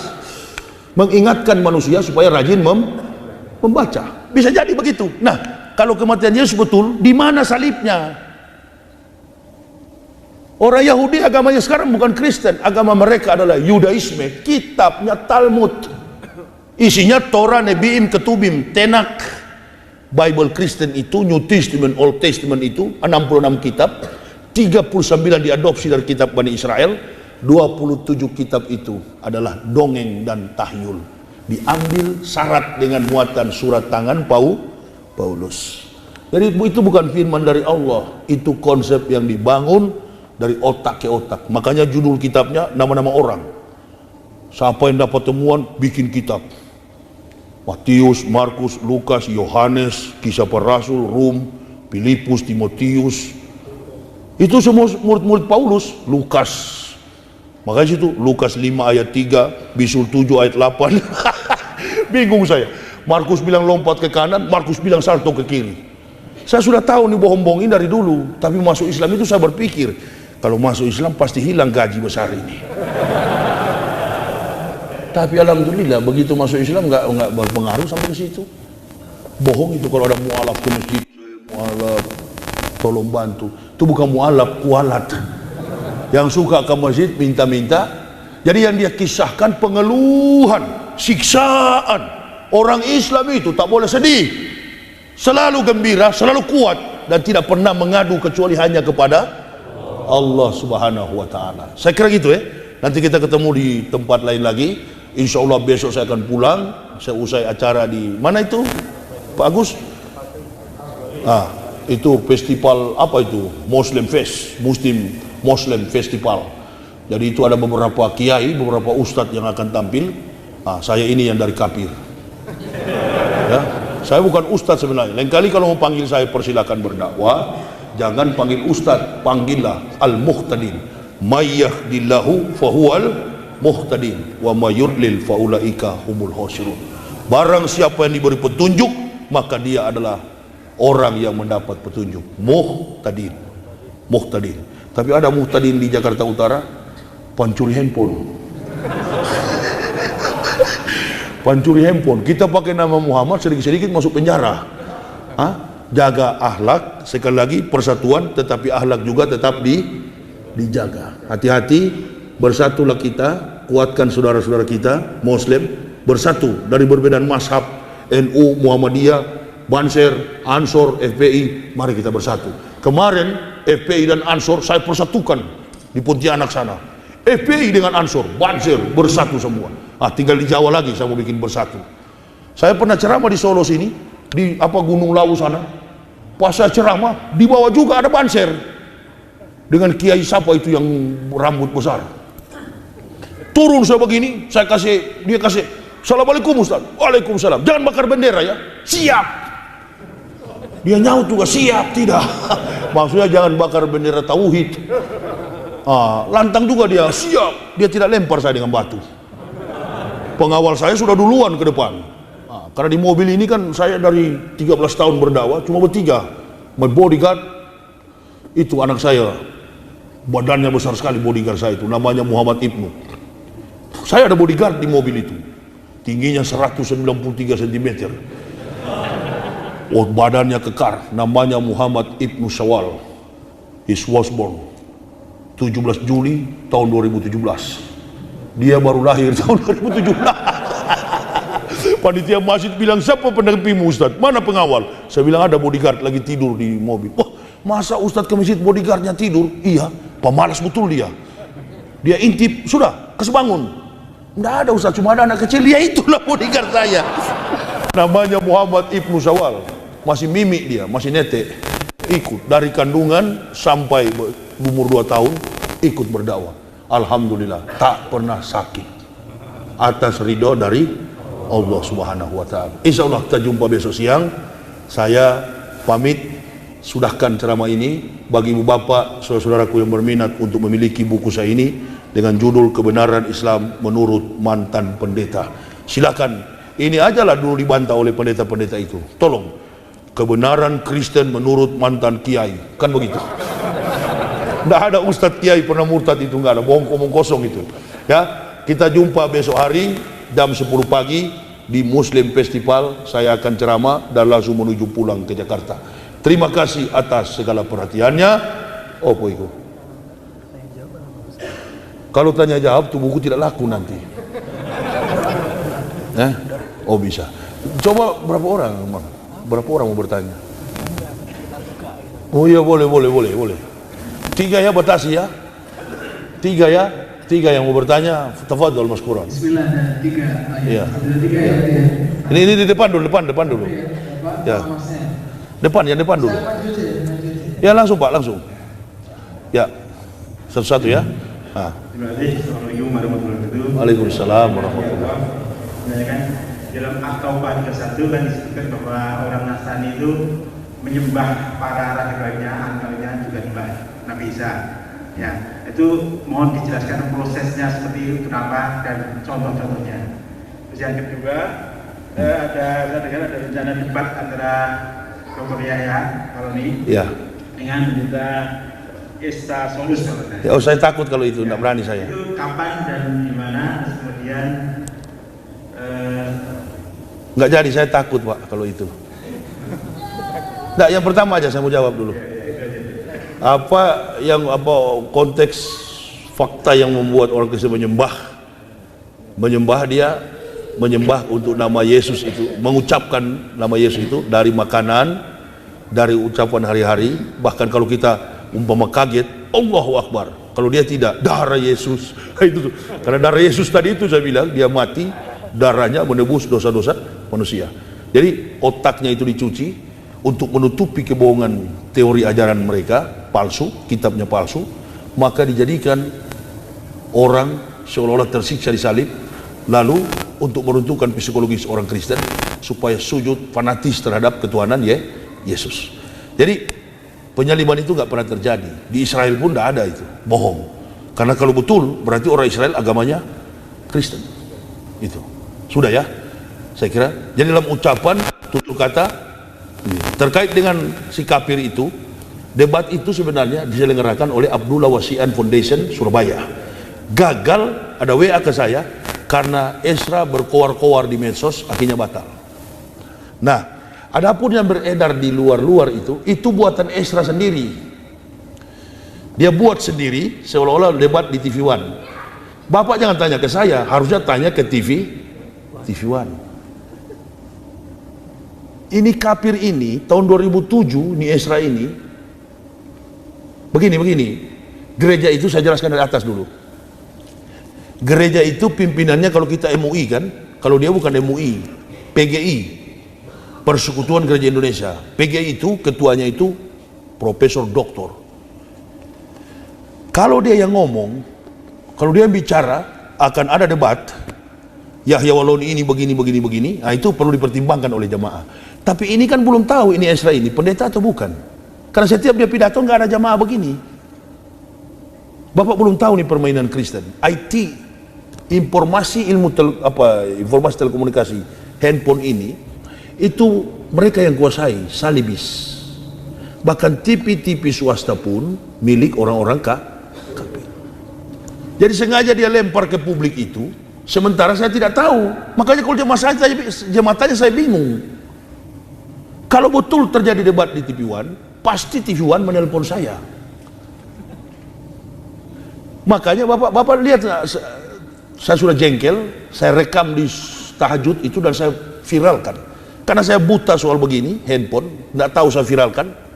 Saya suruh remaja masjid, viralkan. Bahwa saya tidak menantang hanya Esra, semua satu pendeta di Indonesia. Adakah balasan dari komentar saya itu?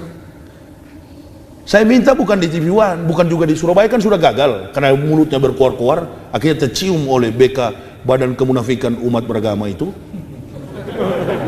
Nah, karena di situ kan terkumpul munafik-munafik semua, biar ada di sini tidak peduli saya. BKUG itu kan Badan Kemunafikan Umat Beragama. Jadi dia baku puji itu agamanya betul, di belakang-belakang dia baku jelek. Munafik nggak itu kira?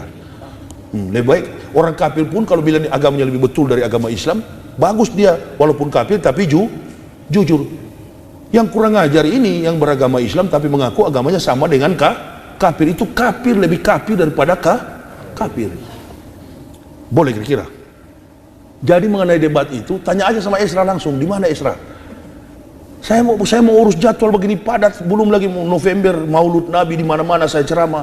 Tidak ada urusan saya dengan itu. Dan saya menantang 1 kali 24 jam. Bukan main-main saya bikin video itu satu Indonesia. Ini saya ceramah begini, ini kan sebentar di YouTube. Satu Indonesia tonton, Bapak mau tanya saya. Kalau betul jadi debat itu, TV One sudah ada iklan. Nah, begitu lagunya. Ustadz Yahya Waloni, baru muncul tuh monyet kafir itu. Bapak kalau Esra saya sudah tampelin ini.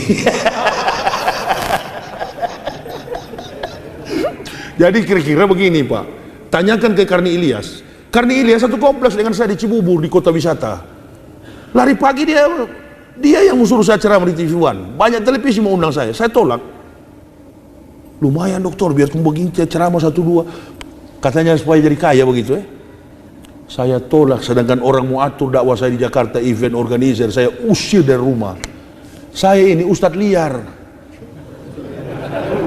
Saya tidak suka dikawal, dan saya juga tidak suka rame-rame. Karena kalau rame-rame kita mudah diadu domba oleh kafir. Saya tidak pernah gabung di NU Muhammadiyah, nggak mau saya. Tapi saya senang kalau umat Islam ini bersatu. Allahu Akbar. Saya yang persatukan Bashir dengan FPI di Sumatera Riau itu. Karena saya ceramah, saya bilang jangan kalian saling berkelahi, sayang menyayangi. Justru kelemahan kita di situ. Jadi mengenai saya debat dengan si kafir itu, tanyakan langsung ke TV One proseduralnya. Betul nggak nih Yahya Waloni jadi dengan si kafir ini debat di TV One? Karena saya menantangnya di Istora. Saya nantang seluruh Indonesia kok, bukan cuma dia. Masuk dia, jangan sampai lepas, saya bilang begitu. Ada viral nggak itu? Video saya itu yang menantang itu. Ada viral nggak itu? Nah itu kan saya tantang, bukan cuma Esra. Esra itu bukan kalah saya Pak. Dulu kalau waktu saya masih pendeta, jauh. Dia nggak usah lawan saya lah. Satu malam saya didik santri SMP atau SMA saya didik, lawan Esra besok kalah Esra. Bapak mau tahu nggak di kepala saya ini ada 13.600, cuma 13.677 pertanyaan. Saya nulis buku ini Pak, setebal 400 halaman begini, sudah ada 19 judul buku. Cuma karena saya tidak ada donatur dalam Islam untuk mencetak, dan saya tidak mau mengeluh. Saya satu-satunya pendakwah yang tidak pernah mengeluh kepada pengusaha Muslim. Boleh tanya kalau ada. Saya berjalan dengan iman, tidak pernah saya ada donatur. Kemana-mana pun kami datang dengan biaya sendiri. Kalau ada diberi, saya alhamdulillah kami terima. Tapi mengeluh, Islam tidak mengajarkan tangan di bawah, Islam mengajarkan tangan di atas. Makanya saya bilang, kalau ada mualaf yang minta-minta di masjid, bukan mualaf, kuwalat. Nah makanya saya bawa buku itu, karena saya sudah, mobil saya ini dari Jakarta, saya sudah coba pakai air wudhu di masjid saya pakai air wudhu, saya taruh di mesinnya, tidak hidup tuh mobil, saya starter. Oh rupa-rupanya dia pakai Pertalite. Karena dia pakai Pertamax, dia pakai Pertalite, saya mesti bawa buku ini supaya bisa beli Pertalite gitu. Kalau minta-minta itu bukan watak orang Islam. Makanya kalau goblok, otak tumpul, perut hidup miskin, jangan masuk Islam. Karena Islam bukan agama pelarian. Islam itu tidak membutuhkan kuantitas. Yang Islam membutuhkan kafir-kafir itu adalah kualitas. Dari Corbusier aja masuk Islam karena penuntunnya berpakaian sembarangan. Dedi juga begitu, masuk masjid nggak pakai kopiah, kadang-kala pakai kaos, kasih tunjuk otot. Ada yang lebih berotot dari ente. Siapa itu? Malaikat maut. Sekali dia cubit kamu, terlipat kau di sajadah situ. Ya iyalah. Antum mau tanya apa dek? Sudah jelas kira-kira Pak? Tanya ke Karni Ilyas. Ya. Pakai mic supaya lain dengar. Ustaz Dr. Muhammad Yahya Waloni, semoga Allah senantiasa bersama Ustaz. Amin. Ustaz, saya bingung Ustaz. Rumah saya 5 kilo arah utara dari sini. Apa itu? Di mana? Di mana dek? Klodran. Masih Solo. Perbatasan sama Boyolali. Boyolali. Ya. Semakin kencangnya sampai dan detik ini di masjid kami ada sekelompok yang mengatasnamakan merah putih Ustaz. Jadi beliau juga Islam dan begitu menunjukkan sikap nusantaranya. Dari kami saya sendiri yang baru belajar sunnah Ustaz, mohon maaf, kami ya tidak mau kelihatan di masjid kami begitu terkotak-kotak semenjak kehadiran Bagus. beliau-beliau. Bagus. Apa yang harus kami lakukan, Ustaz? Sabar. Innallaha. Kalau itu yang saya sampaikan tadi, dia mengaku paling NKRI, dia mengaku paling Pancasila, dia mengaku paling NKRI, tapi dia sebenarnya anti Pancasila. Ada hati itu apa? Sabar. Karena ini saudara yang kita hadapi. Sabar. Yang penting dia masih sholat di situ, sudahlah. Itu kebanyakan orang bodoh. Adik bersyukur. Kalau dia begitu, berarti dia masih gampang diputar otaknya oleh para politikus. Kacau di Ambon, kacau di Poso, bukan perang agama. Tidak ada perang agama di Indonesia. Tapi Islam dan Kristen sering dijadikan kuda tunggangan untuk mencapai isu-isu politik. Yang bahaya itu kan bukan sekarang, yang dulu kemarin waktu Pilpres, berdarah-darah kita. Bayangkan bulan Ramadan dihiasi dengan macam-macam dosa, saling bunuh, saling lempar, saling fitnah waktu Pilpres kemarin. Jadi orang-orang itu sebenarnya orang-orang bodoh yang ditipu otaknya oleh para politikus busuk yang beragama kafir. Lupa. Mana alasannya, Ustaz? Waktu sidang Prabowo di MK, ada satu pengakuan dari seorang, siapa ini yang lidahnya agak telor begitu, apa namanya? Peluh. Dia mengatakan, bilang mereka anti Pancasila, bilang mereka tidak NKRI. Statement itu keluar siapa? Hasto Kristianto, kafir. Itu yang ajarkan. Jadi umat Islam ini sebenarnya potensial sekali untuk mereka ajak untuk supaya membenci sesama Muslim. Nah, adik mau hadapi bagaimana mereka? Sementara konsep yang melekat di kepala mereka ini konsep politik. Caranya satu-satunya ialah, kalaupun ada saya kesempatan, boleh saya ceramah di situ. Ya, dan banyak sudah tempat-tempat begitu, akhirnya sadar. Undang ustadz-ustadz yang bijak, yang netral, yang tidak memihak kepada cebong dan kampret dulu. Tapi ustadz sekarang ini nyalinya payah juga saya lihat. Ya, imanuhum fi amplopihim dia. Bukan cuma amplop juga, memang penakut. Memang dasar kalau sudah diancam sekali. Saya sudah 13 kali dilapor, pernah muncul di televisi. Dan saya langsung datang ke Mabes Polri sana. Sudah dilapor saya jenderal. Terlalu kooperatif ini Ustaz. Enggak, saya bilang sudah lelah juga kesana kemari berdakwah. Saya pingin sekali masuk penjara ini. Ya, begitu ya. Karena memang mesti begitu. Mesti pakai watak Umar yang betul-betul Umar, bukan buat-buat Umar. Saya juga kadang-kala di jalan itu, baju kotor, ini saja baru bersih, baru dicuci tadi, keliling cari laundry. Kadang-kala kalau berdakwah di pedalaman, mampir di kali, cuci di kali, cari musola. Pernah diusir kami. Marah-marah tuh yang apa itu marbot, banting ember. Air sudah susah. Nah, cuci baju saya karena baju memang kering, acaranya nanti Isya, tapi mampir jaraknya 120 lebih kilometer. Saya cuci baju di situ. Dipikir jamaah tablik saya. Parkir mobil di situ, istri anak tidur di tempat akhwat itu, cuci baju. Begitu nilai saya bilang, berapa banyak air dibayar tiap bulan? Pak Ustadz, ya Masya Allah, rezeki apa yang datang sama saya? Rezeki apa kau banting-banting itu ember tadi? Bukan Ustadz, saya kira Ustadz Kurus. Kurus itu kan jemaah tablik yang kadang-kala datang satu kompi, habis itu air mau bayar.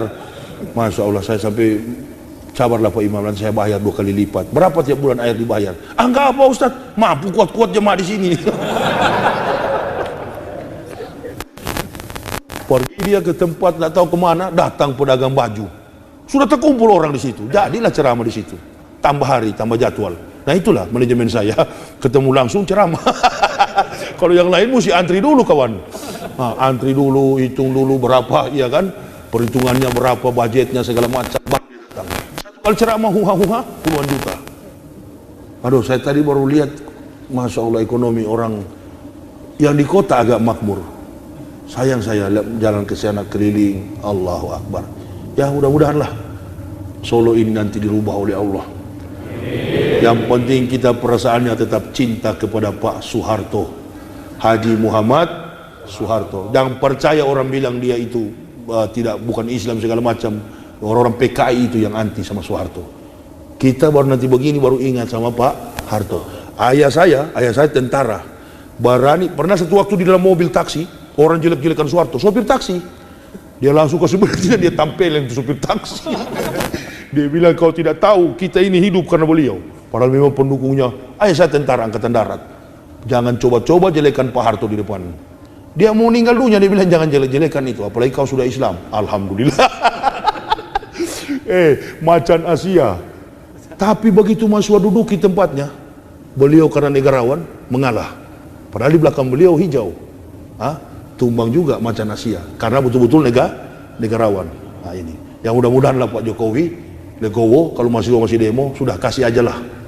Kasih Prabowo yang pimpin. Bastotan, kuat Prabowo, kan? Begitu. Jangan kasih Pak Maruf Amin.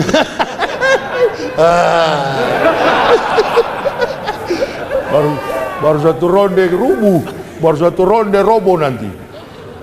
Ya, insya Allah kalau Pak Jokowi tidak, berarti Pak Maruf. Pak Maruf bagus juga, kembali lagi jadi kiai. Yang kami tidak suka, beliau jadi wakil itu. Kalau mau langsung jadi presiden, kami bangga. Ya, tapi bagaimana umur sudah begini? Nanti naik pesawat, siapa yang mau pegang di sarung?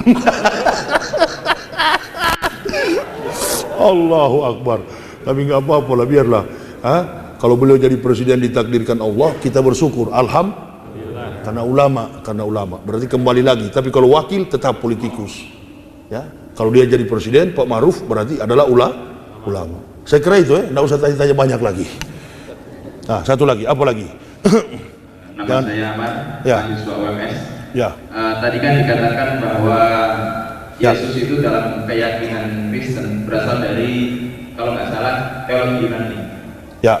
Kalau filsafat manusia. Yang saya tanyakan, bagaimana ketika kita umat Muslim mempelajari filsafat, dan apakah itu dianggap menyerupai kaum Kristen atau? Oh no. Yang dilarang dalam Islam itu, filsafat itu adalah induk dari segala macam pengetahuan ilmu. Seorang filsuf itu, semua muatan filsafat dalam segala macam kompetensi ilmu pasti ada filsafat, apalagi hukum.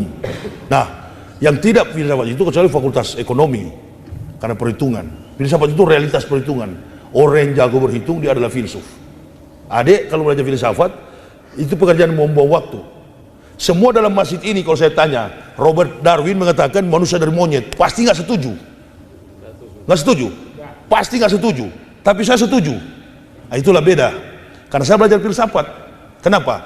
Kepastian setuju itu karena perhitungan yang tepat. Siapa tahu waktu saya bertamu di rumah Darwin, ada foto memang omanya monyet.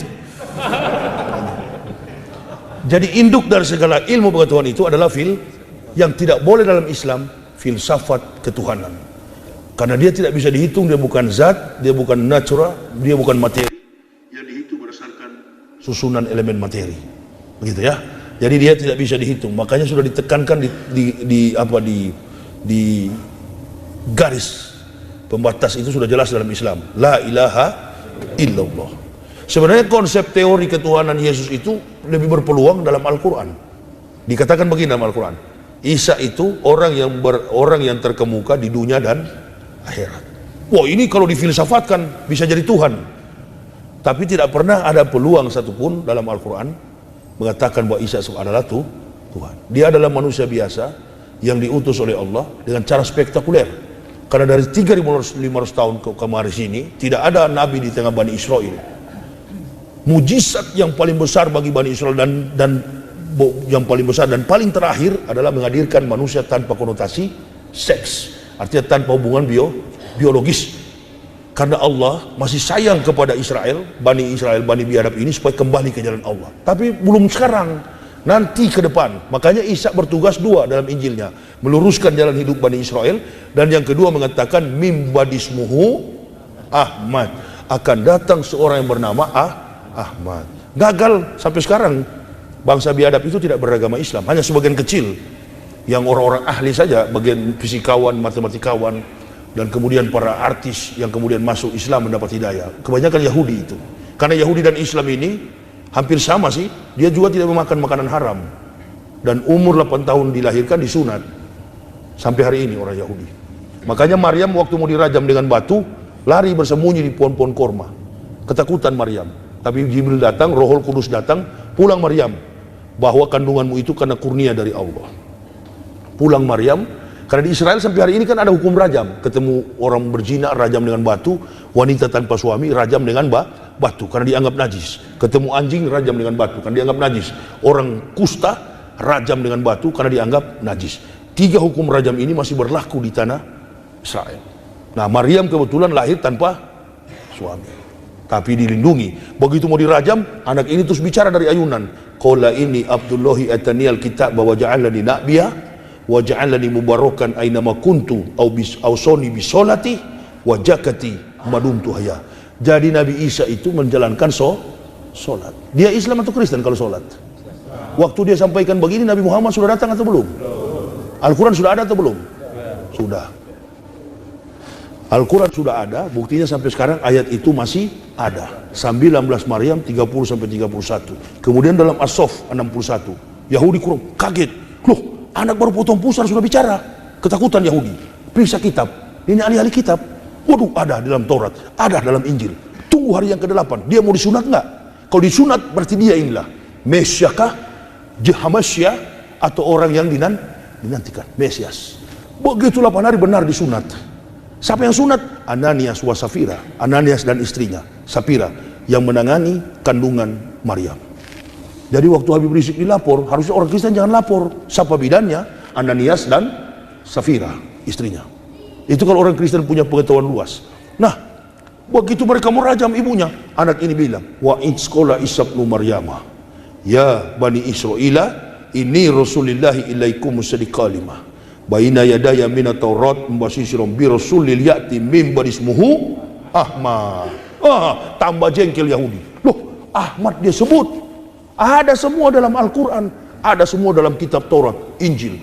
Datang Nabi kita Muhammad sallallahu alaihi wasallam. Kalau ini peristiwa omong kosong, mana orang tua sini? Mana yang paling tua? Mana orang kita antara kita yang paling tua? Umur berapa? Umur berapa? 63. Jujur sajalah, 63 tahun lalu Bapak bisa ingat secara detail peristiwa-peristiwa apa yang terjadi. Saya ceramah di Gorontalo, ketemu teman sekolah saya masih SD. Dia bilang, Ustadz, ente lupa 20 tahun lalu kita mandi di sungai, ente bawa lari saya punya celana. Kurang ajar sekali kamu dulu, Ustadz. Saya tidak ingat, tapi dia ingat. Artinya begini, memori manusia ini hanya mampu merekam peristiwa maksimal 30 tahun. Siapa yang kasih tahu Nabi Muhammad jaraknya 576 tahun lalu membuat kitab buku ini yang tersusun secara sistematis, kontekstualis, teologis, dan rasional? Tolong bantah itu. Makanya Al-Quran bantah. Kalau kamu kafir dan munafik mau bantah kami, mengatakan kami pendusta, semisal satu surat saja kalian buat, kalau boleh, satu surat bukan satu kitab. Sampai hari ini Al-Quran tantang, tidak ada yang berani.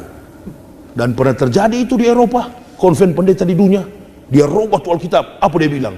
Saya menghadapi kesulitan karena setiap kata dikunci oleh Muhammad dengan angka 9. Setiap kata dalam Al-Quran ini ujungnya 9. Kalau dia puluhan, 19.